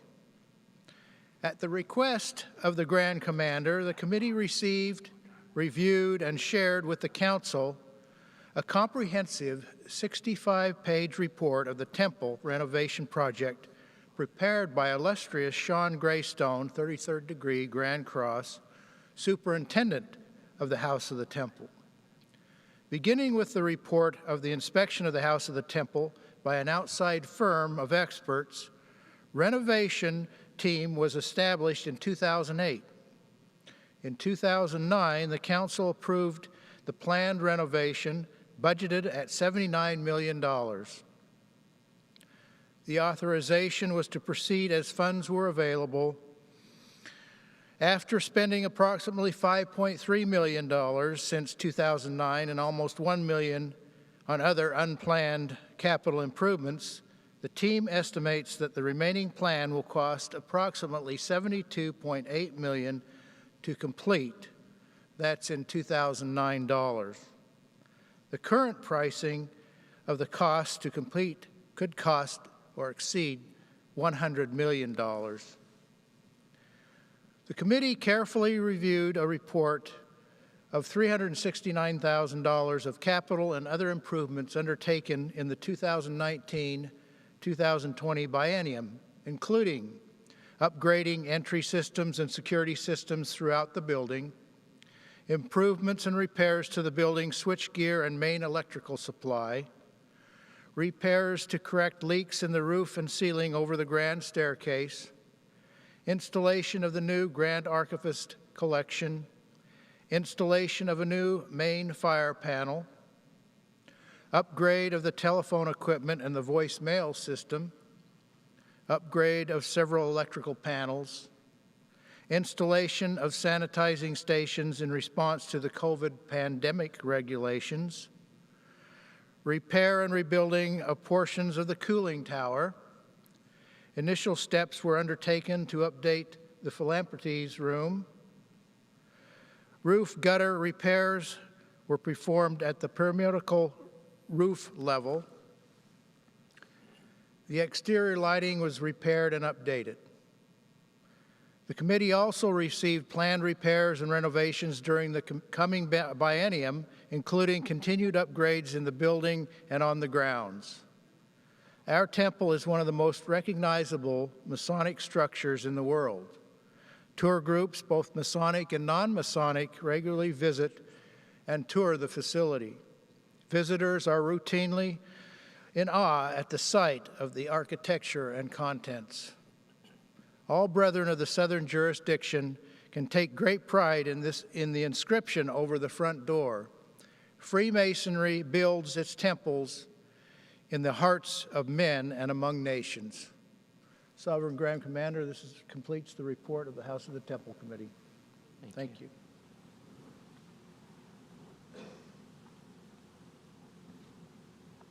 Thank you very much for that enlightening report. We indeed have a wonderful temple, and for those around the world watching, please come visit. We have tours available. Please come and see this wonderful masterpiece. Thank you to each of those committees. I want at this time to announce that we also held elections for our new officers. They are in their new seats. You will see their names before you. I want to thank each of these officers on behalf of the council for your willingness to serve, for being willing to take up this task. The responsibilities vary among these offices, as does the time commitment. But some of the time commitment is significant, and we very much appreciate your willingness to step forward. And stepping on the other side of the equation, on behalf of those elected new members, I say to the brethren of the council, thank you for your confidence. We pledge to you that we will do our very best, not only to this council, but to all Scottish Rite members, wheresoever dispersed, in doing our very best to assist not only in the duties of our office, but also to assist you in your membership journey with us. You know, one of the longest running programmatic efforts that we have in that beautiful building that illustrious Brother Frank just spoke about a couple of minutes ago, one of the longest running programs we have is our library. So I'd like to share some information with you on behalf of our council to the world through the chairman of our library committee, illustrious Al Jorgensen, 33rd degree. Thank you, Grand Commander. Our 250,000 volume library has served the citizens of our nation's capital longer than any other library. Before the pandemic, we hosted monthly events for the neighborhood children, providing dozens of children and their families with educational and interactive activities. These events enhanced the public's view of the Scottish Rite in the District of Columbia. The labors of our library are ongoing. For example, the cataloging of the library collections was not interrupted during the pandemic.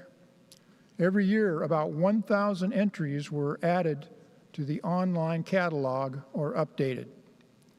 A valuable part of our Masonic collection is the transactions of the Supreme Council, 33rd degree, and its official and occasional bulletins, which have now been scanned and will be available online to all Scottish Rite brethren across our jurisdiction.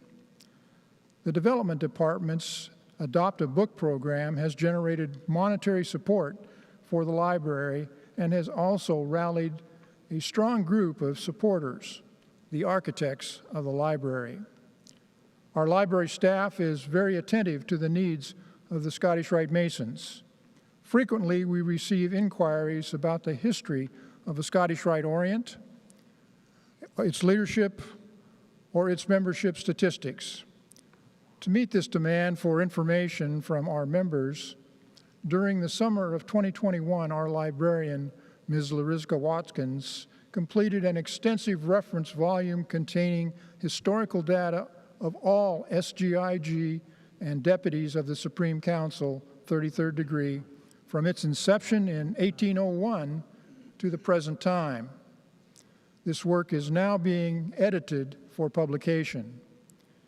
In order to better inform our membership, in 2021, we redesigned the newsletter, changing the title to Americus Illumini, which means Friends of Enlightenment.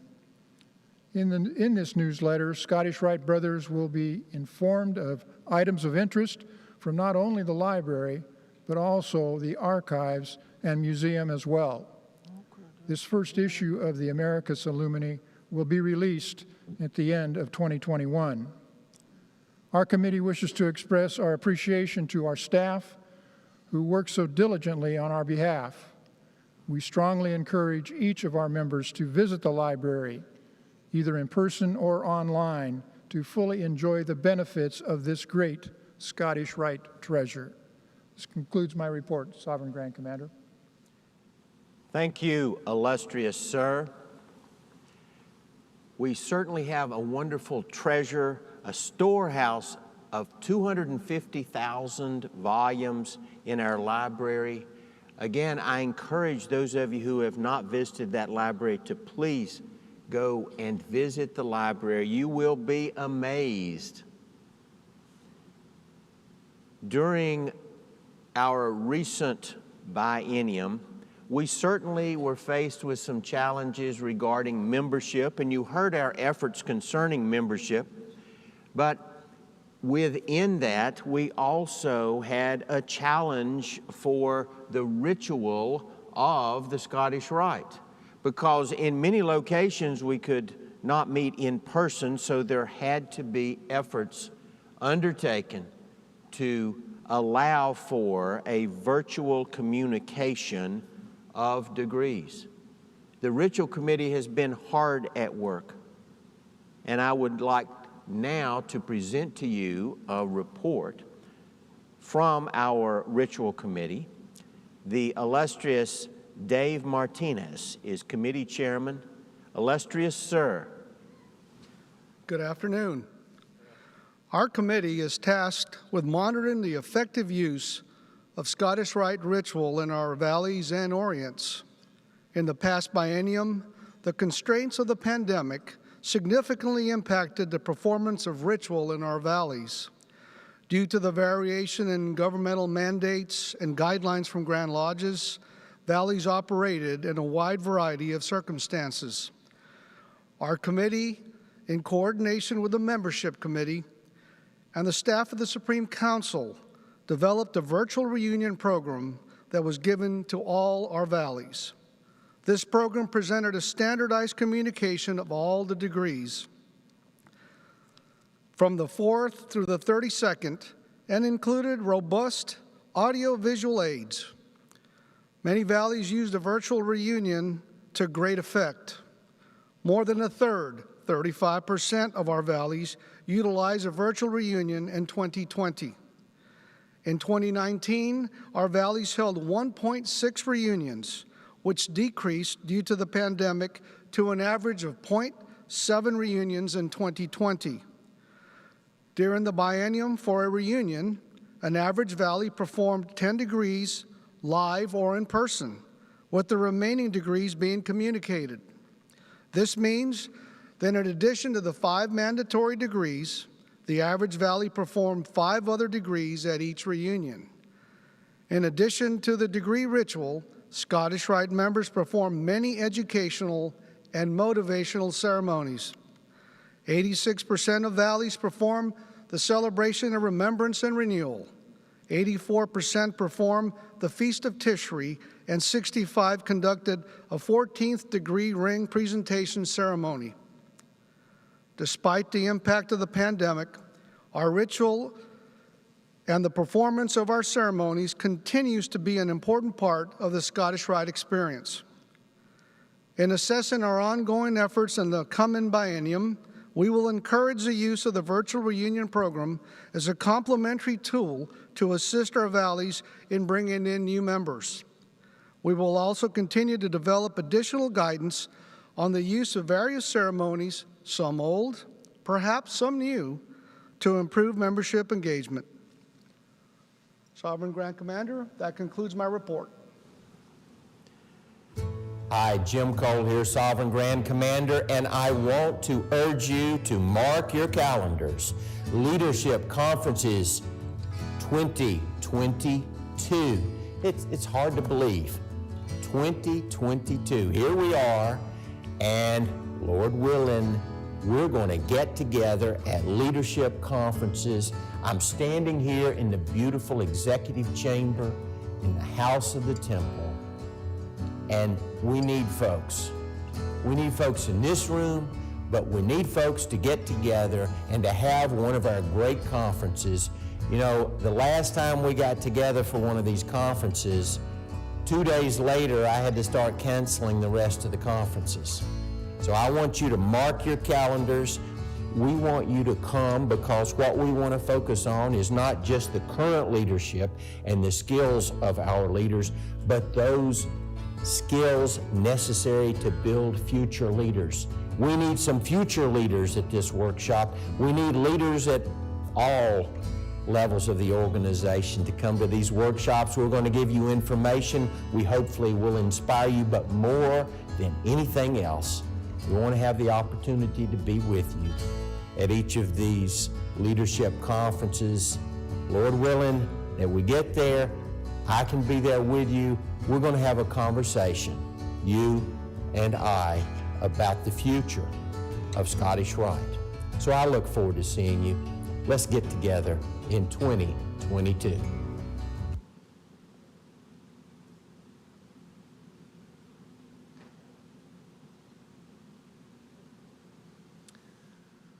Good afternoon. I am James Graham, SGIG in Arkansas, and chairman of the Scottish Rite Research Society Committee. The Scottish Rite Research Society is celebrating its 29th year and continues to be, quote, the best bargain in Masonry, unquote.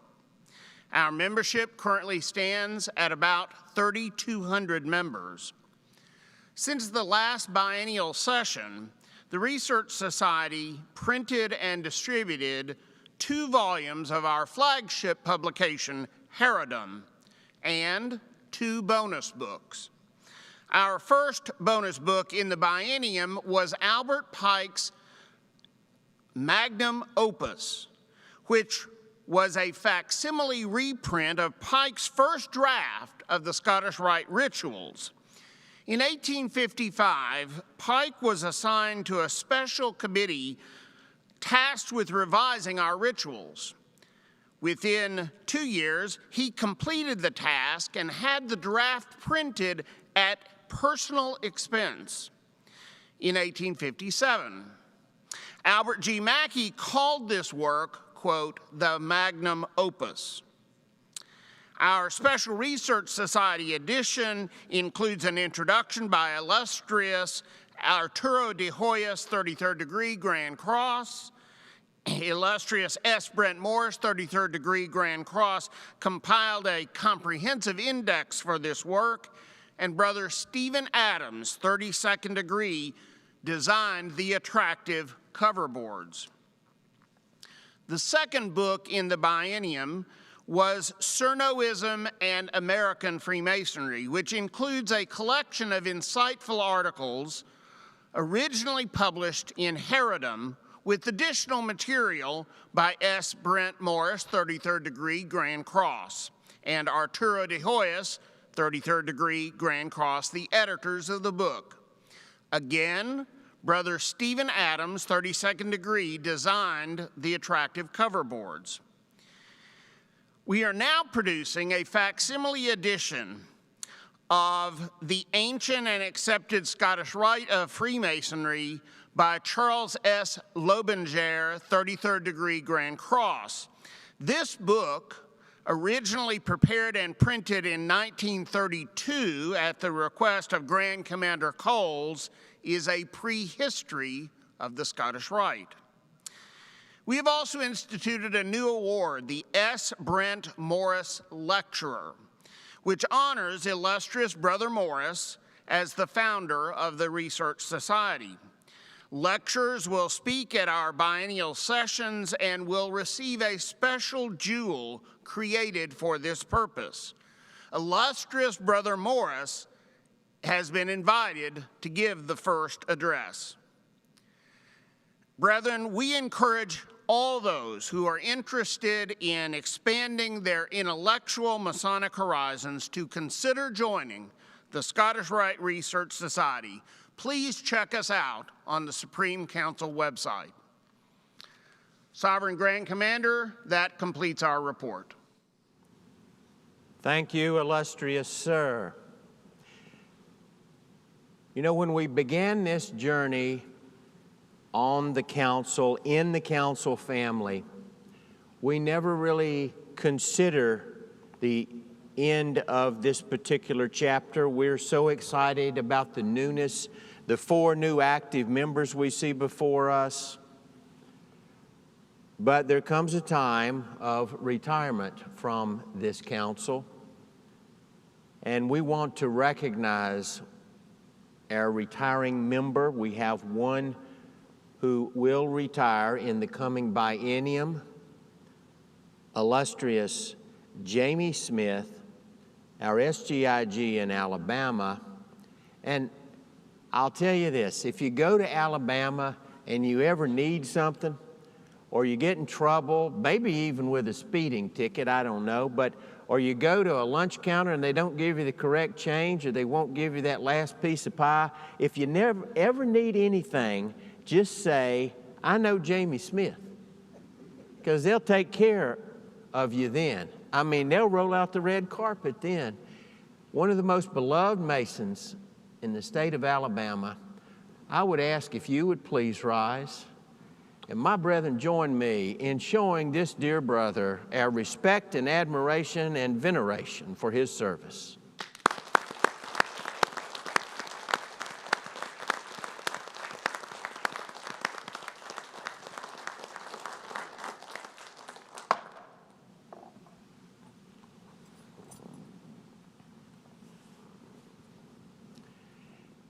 As we as a council face retirement of one of our members and look to new members, we're trying to think strategically about the long-term health of this council, who we have in office, the expenditures as you have heard about them, the long-term strategic assessments that our Grand Treasurer referenced in his report of finance, how we are looking ahead.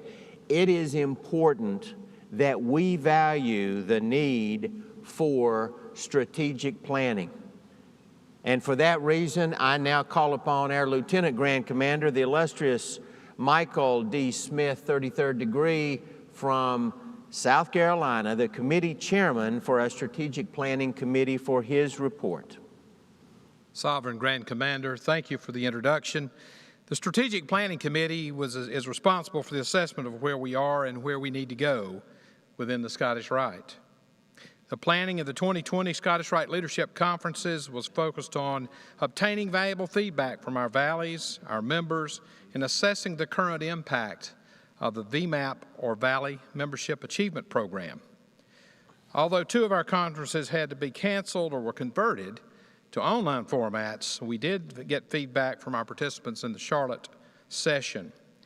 And in addition, we gained feedback and information from those online conferences. VMAP has proven to be a very effective tool in engaging Scottish Rite members in our valleys with recruiting, engagement, and retaining our members. VMAP has been widely adopted across this jurisdiction with its inception in 2015, and 82% of our valleys engage in the program each year, and 97% pronounce the program a resounding success. VMAP's impact has shown dramatic impact through our dramatic improvement in membership trends over the last decade, and our current efforts to be developed measures to sustain the energy and enthusiasm within our valleys, avoiding any reduction in the momentum generated from this successful program. In April of 2021, we undertook to determine the status of our valley strategic planning efforts and understand through survey that was sent to all 217 valleys. With 111 valleys responding or 51% response rate, We learned that only 37% of our valleys reported having a strategic plan in place, while 63% indicated they had no such plan.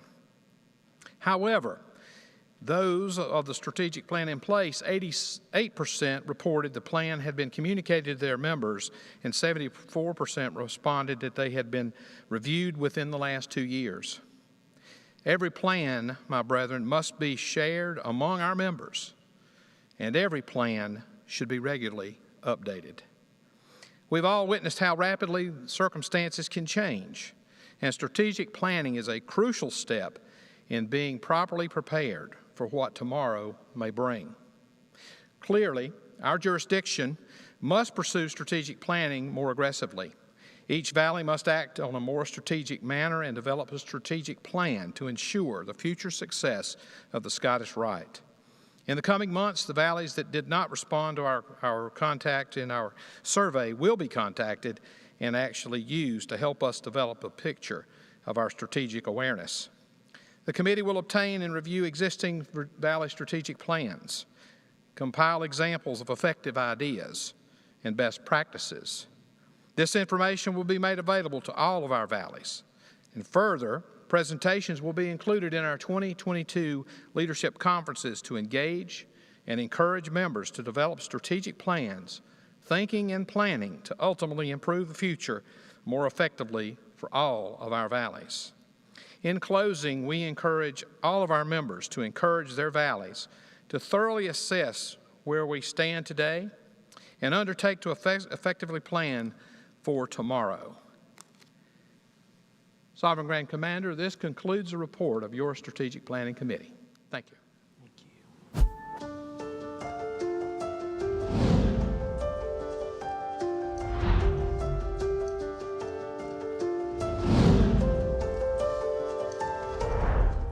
Hello everyone, I'm Dan Brown. To my friend Grand Commander Jim Cole and to all members of Scottish Rite Freemasonry, welcome to this most unusual 2021 biennial session. When I was last at the House of the Temple in 2019, the world was a slightly different place. We have now been ravaged by a global pandemic and experienced heartbreaking divisiveness.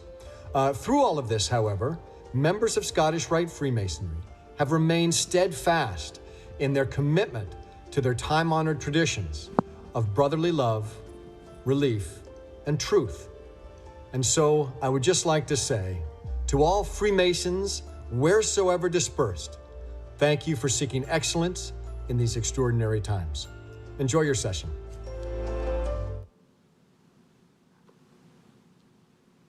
Good afternoon, everybody.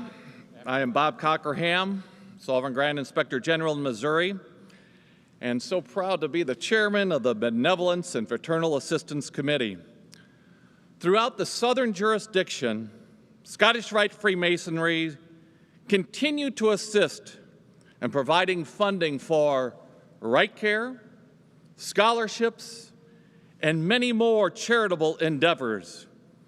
On behalf of our wonderful committee, I report to you our efforts for the last biennium, acknowledging with appreciation the funds spent at the Council, Orient, and especially the Valley level. Our Rite Care programs help children to better communicate. During the biennium, more than $51 million was spent providing this life-changing service, whether in cooperation with universities or in standalone clinics and programs. Our brethren's gifts help children improve their communication skills and allowed them to access greater educational opportunities to live more important and worthwhile lives.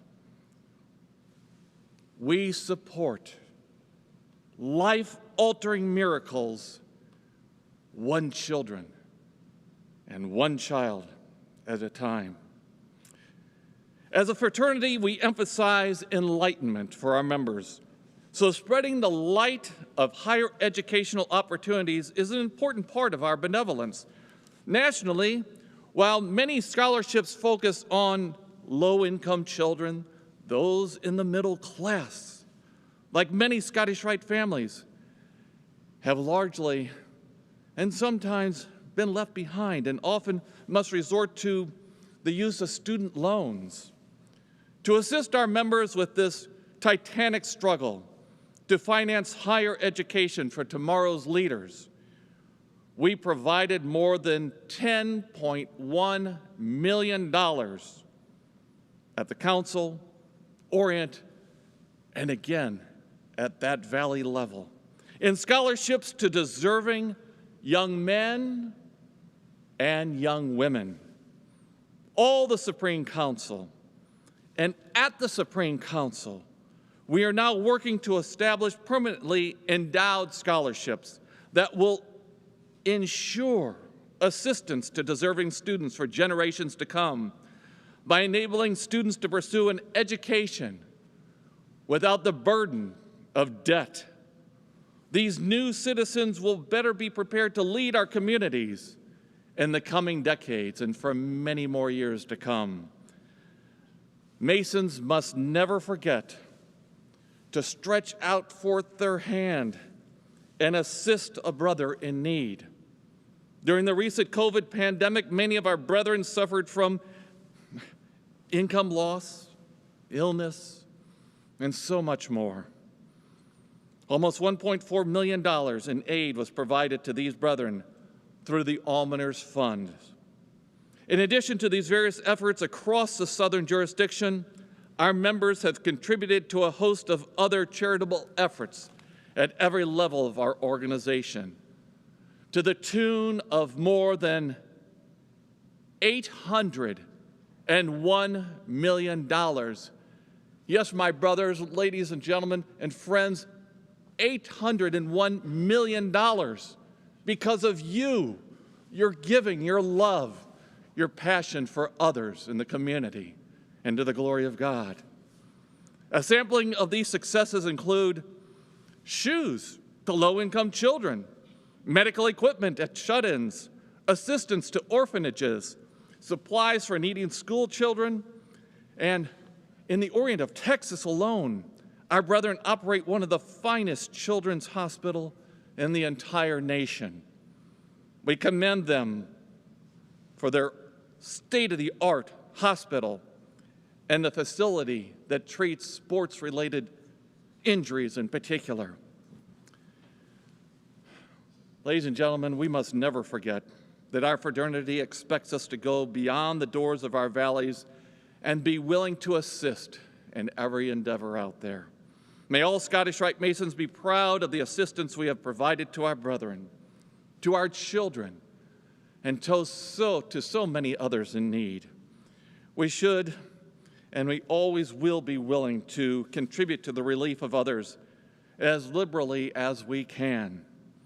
In the last biennium, the total philanthropic efforts associated with the Southern Jurisdiction Scottish Rite exceeded $862 million. Congratulations, all of this to the glory of God. Thank you, Sovereign Grand Commander. Thank you, illustrious sir. We very much appreciate this celebration of all that we can do as Scottish Rite Masons. Look at the impact that we have made. And I want you to think right now about all of those heroes we have that have made these kind of efforts, and not just in what this report was, but the other reports as well. We have a lot of heroes within our organization. And one of the things that we do as a council is award honors in recognition of the various service by our members, but also of who they are in the world, who they are in the community, not just a checklist of things that they have done, but for example, the Knight Commander of the Court of Honor. We sometimes refer to as a red cap. KCCH. We have elected those good brethren. we have elected those to the 33rd degree of Inspector General Honorary. And again, it's not just for things that may have been accomplished or done, but it is an example of what we want our members to strive to be. A KCCH, a Knight Commander of the Court of Honor, an example. Look at him. An Inspector General Honorary, the 33rd and highest degree of all of Scottish Rite Masonry.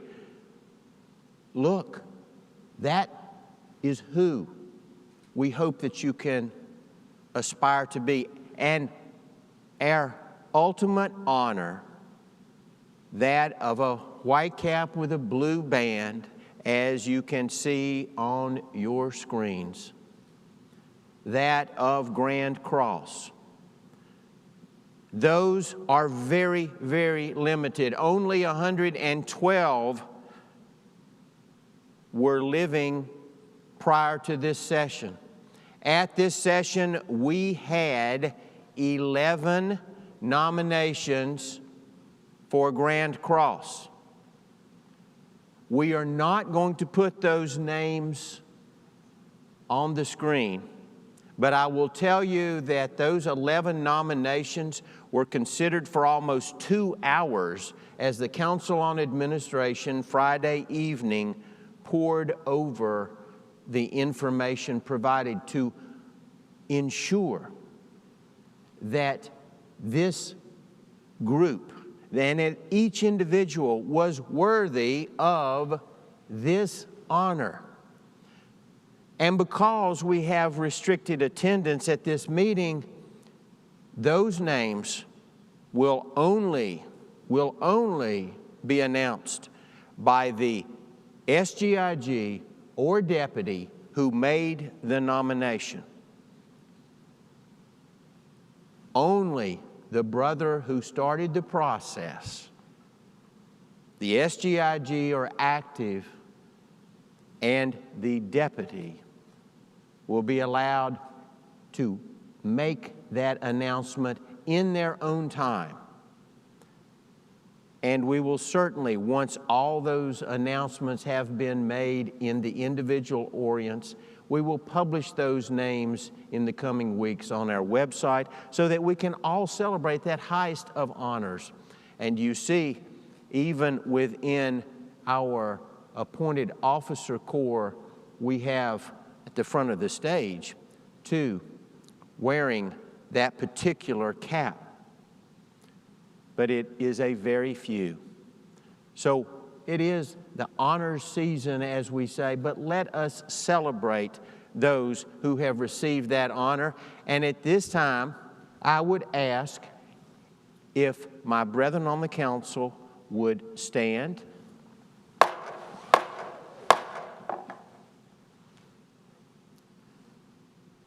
And through technology, through the internet, join me taking your time from the East, rendering grand honors to all those who have received election to KCCH, 33rd degree, and Grand Cross. Join me, my brethren.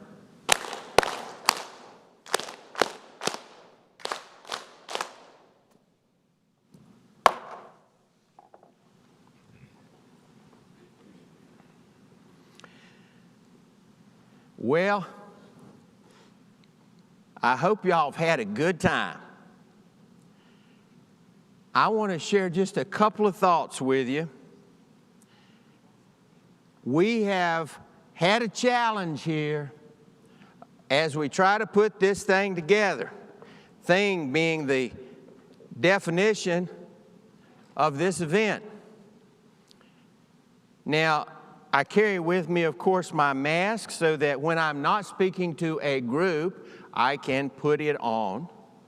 That's something that we have learned in this new era that we are currently living in. And as you heard our good Grand Chaplain refer to some of the challenges, let me share a couple challenges that I have encountered as we've gone through this wonderful time.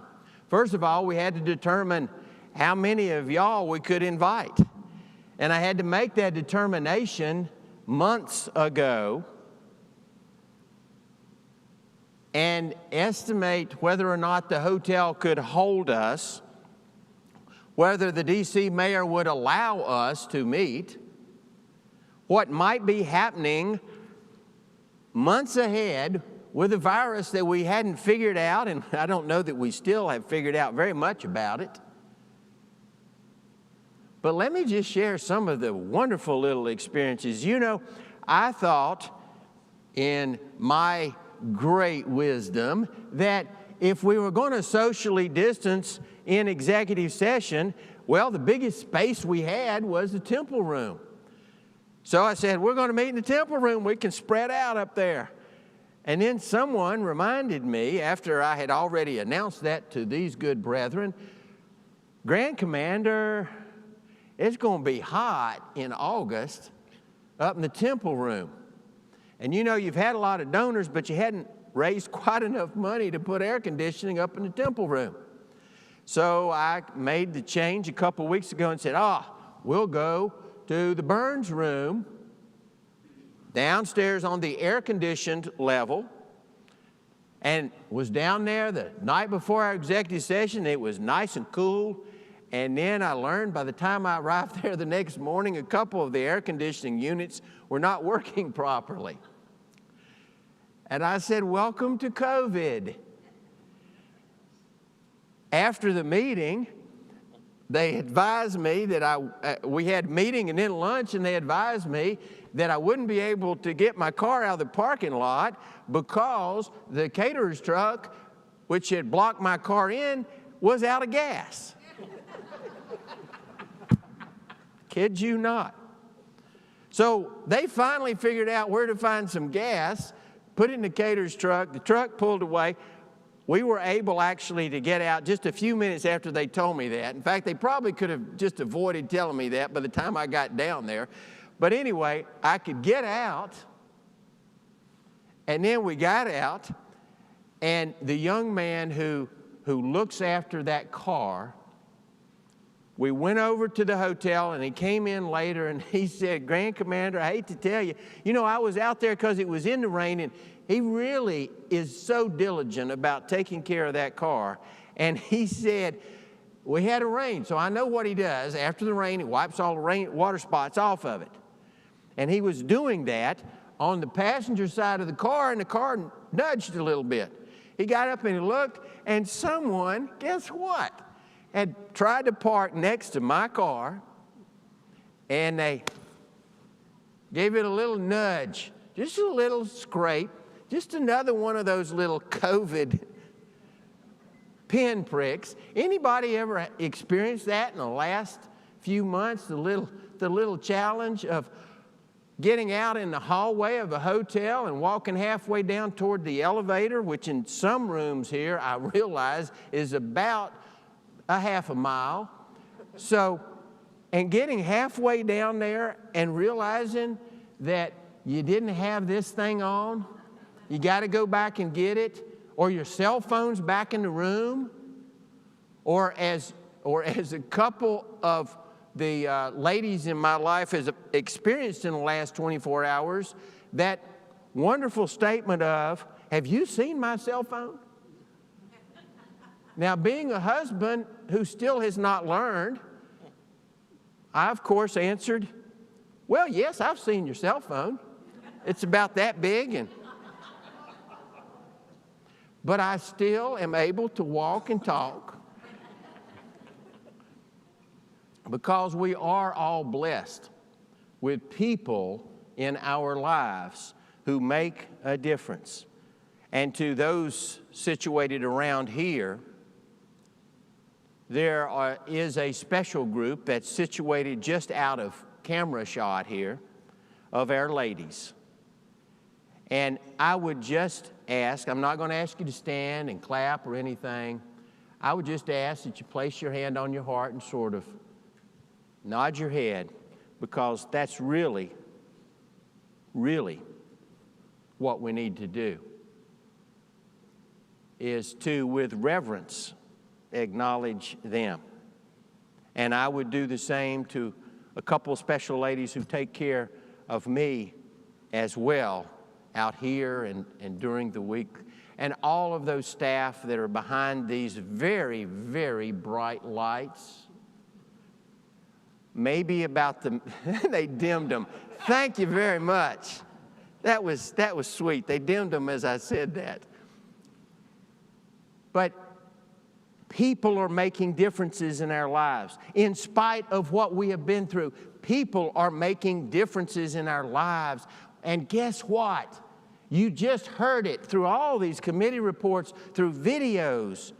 We are making differences in people's lives ourselves, my brethren. Members of the council, Scottish Rite, Freemasons, wheresoever dispersed, we are still making a difference. And we can make a bigger difference. You know, if you think about all of these opportunities, about all of these people, I always want to bring you to a picture. And here's the picture I was reminded of. I was looking at a devotional, and the picture with the devotional just a couple of days ago, and I started thinking about it up here. The picture with the devotional was of a stained glass. It was a window, but I've seen we have a stained glass picture in our church of a cross with the flame. I'm a member of the Methodist Church, as our grand chaplain knows. But you know, I want you to think a little bit about how a stained glass picture or window is made, because it's so Masonic. It really is. You know, it's not just regular glass. They take glass and they add some chemicals to color that glass in the process of the glass being made. And you know, the process of the glass being made requires some heat, which is sort of a challenge. You know, it's sort of just like the world sometimes issues a challenge to us. And they make that glass, and then the pieces, which sometimes are irregular, sometimes they're cut, but the pieces are then fit, much like, say, a brick mason might do, or even a stone mason might do in building a building. But those pieces are then fit together, and normally, there is some lead that is placed around them. And that lead keeps them together. It keeps a little pressure there. It keeps them held together. It sort of hugs those pieces, as it were. And then it's put into a frame, typically also has lead around the edge, so it is all held together sort of in a big group. Those individual pieces of different shapes and sizes. I'm not going to point to anybody in particular on the council, but we have different shapes and sizes here. We're not all medium, and neither are the pieces in that stained glass. And neither are the people in our world. We are the Masons. We are the ones, in reality, in the stained glass picture of the world, we are the lead that holds it together. We have held it together for centuries. We brought together, under our leadership, under the efforts of great Masonic figures, we brought together this country. Masonic leadership throughout the American Revolution, Masonic leadership throughout all of the wars. We held it together. We held it together because, like lead, we're willing to mold, and like the stained glass, around different pieces. different colors, different shapes. We Masons are more willing, if we are truly Masonic, to accept all of those different shapes and sizes of opinions. We as Masons, if we're truly Masonic, are not the first to stand up and say, your opinion doesn't matter. We instead are the first to stand up and say, hey, we're going to put the lead and hold on a little bit to that person's opinion, because one of these days we might realize that we all have something to add to the big picture.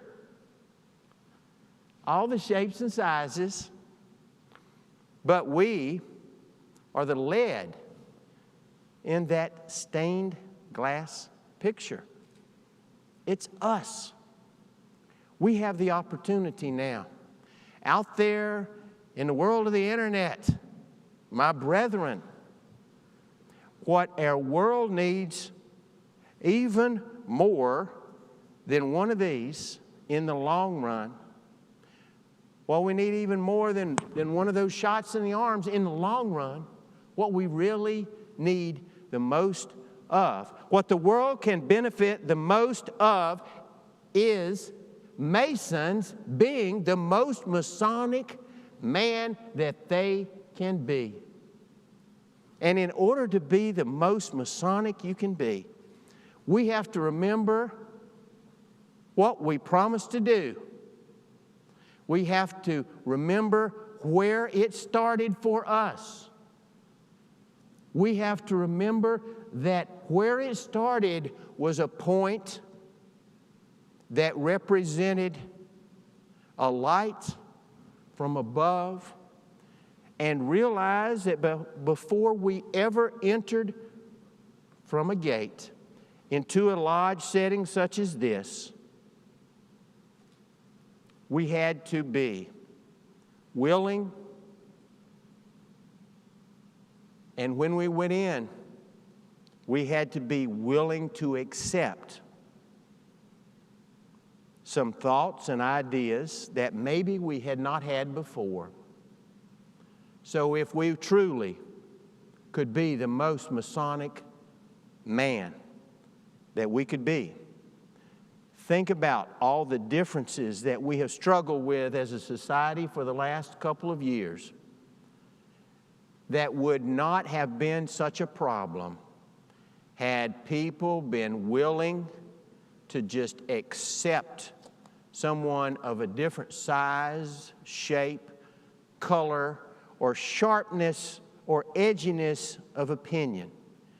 You know, some of those opinions out there are pretty edgy.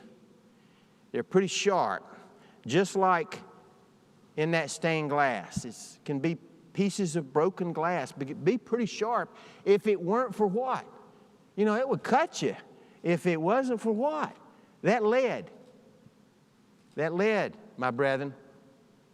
We are the lead in the stained glass that is not only America, but it is all of creation under our supreme architect. And it all began here, and I want you to go back there. Not just you and you and you and you, but as we say in the South, all y'all out there in the World Wide Web of the internet. I want you to join me in just a second. For the Grand Master of Ceremonies, you will conduct the Grand Chaplain to our holy altar.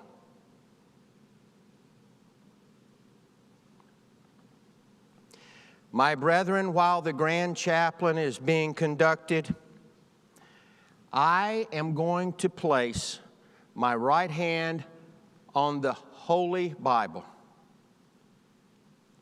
I am going to do so to reconnect and to recommit with the beginning of my journey and to be sure that I am trying to be the most Masonic man that I can be.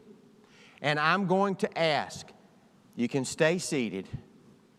I am going to ask that not only every brother in this room, but every brother within the sound of my voice, when I place my right hand on this Bible, I want you to place your right hand on your heart.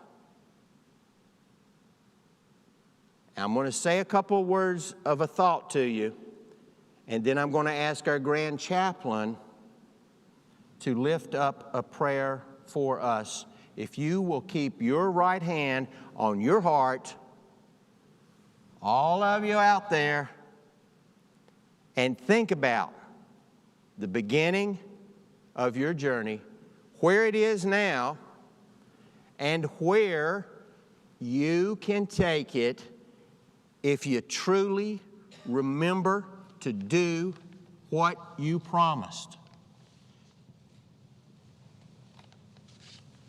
It began here, my brethren.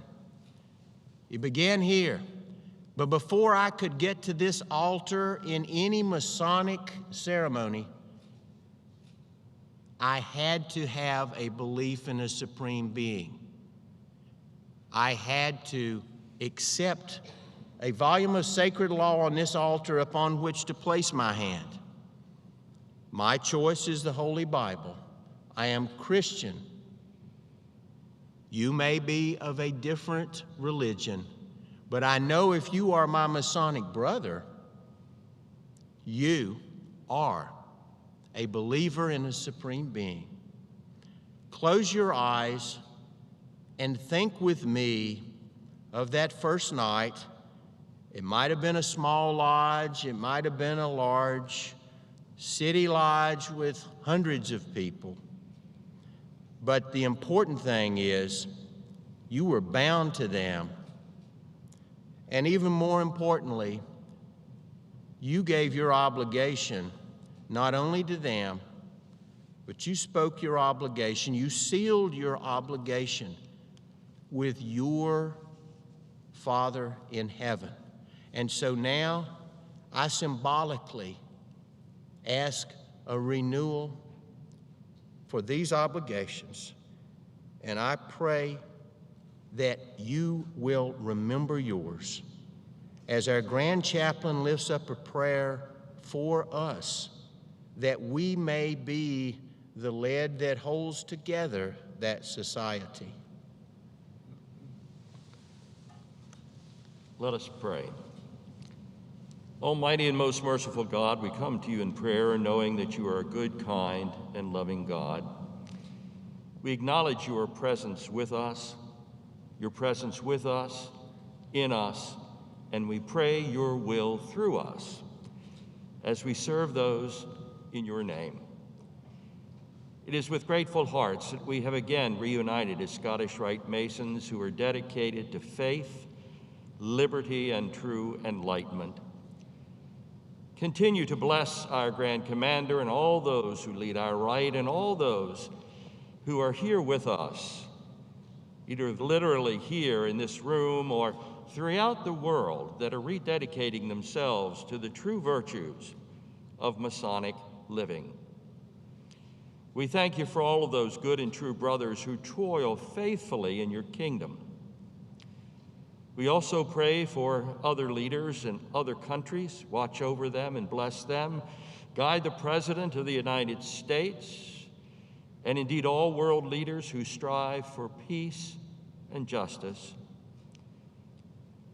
Bless our united efforts and our deliberations, that our work will prove a blessing to others as we unite together, as the glue that holds us together, as the molding that holds us together, as all of those things that holds together the pieces of different lives, of different shapes, of different colors, the lead that holds us together in peace, love, harmony, and charity. We've hosted many brothers across the world today. We pray not only for your blessing on them and their loved ones, but on the countries they represent.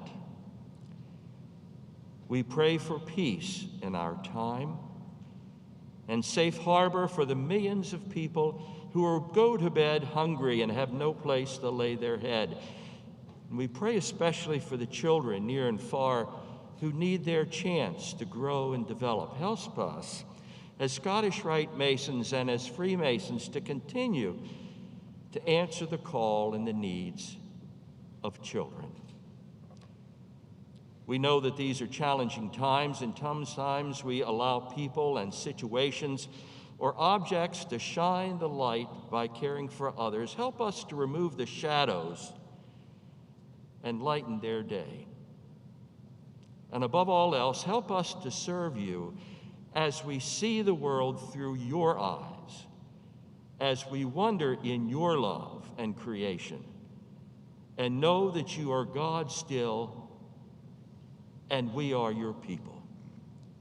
We are your servants. We are here to care and to love and to share the things that we have, our knowledge and our resources, with those who really need us. Help us to be present. Help us to be together, and help us to know that you, God, are with us to strengthen us, watch over us, and lead us. And we pray when we hear your call. We say, yes, Lord, I'm here, ready to do my part as a Scottish Rite Mason. We end this prayer, dear Lord, knowing that you, God, are still and always will be our best friend. Amen. Amen.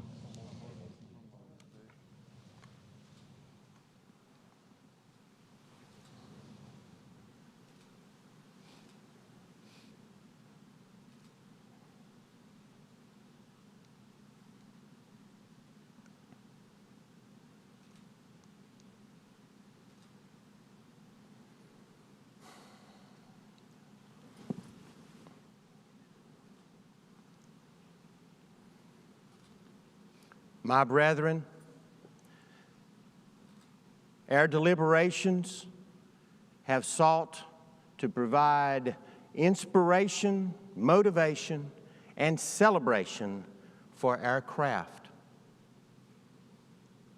Let us go into this world and make a difference by holding others together, by lifting them up, by continuing to care, and by being the most Masonic men that we can be. And now, by the authority vested in me as Sovereign Grand Commander for the Southern Jurisdiction, I declare this Supreme Council's public session officially closed. Brother Grand Harold, you will assemble this council, its officers, active and deputy members for our recessional.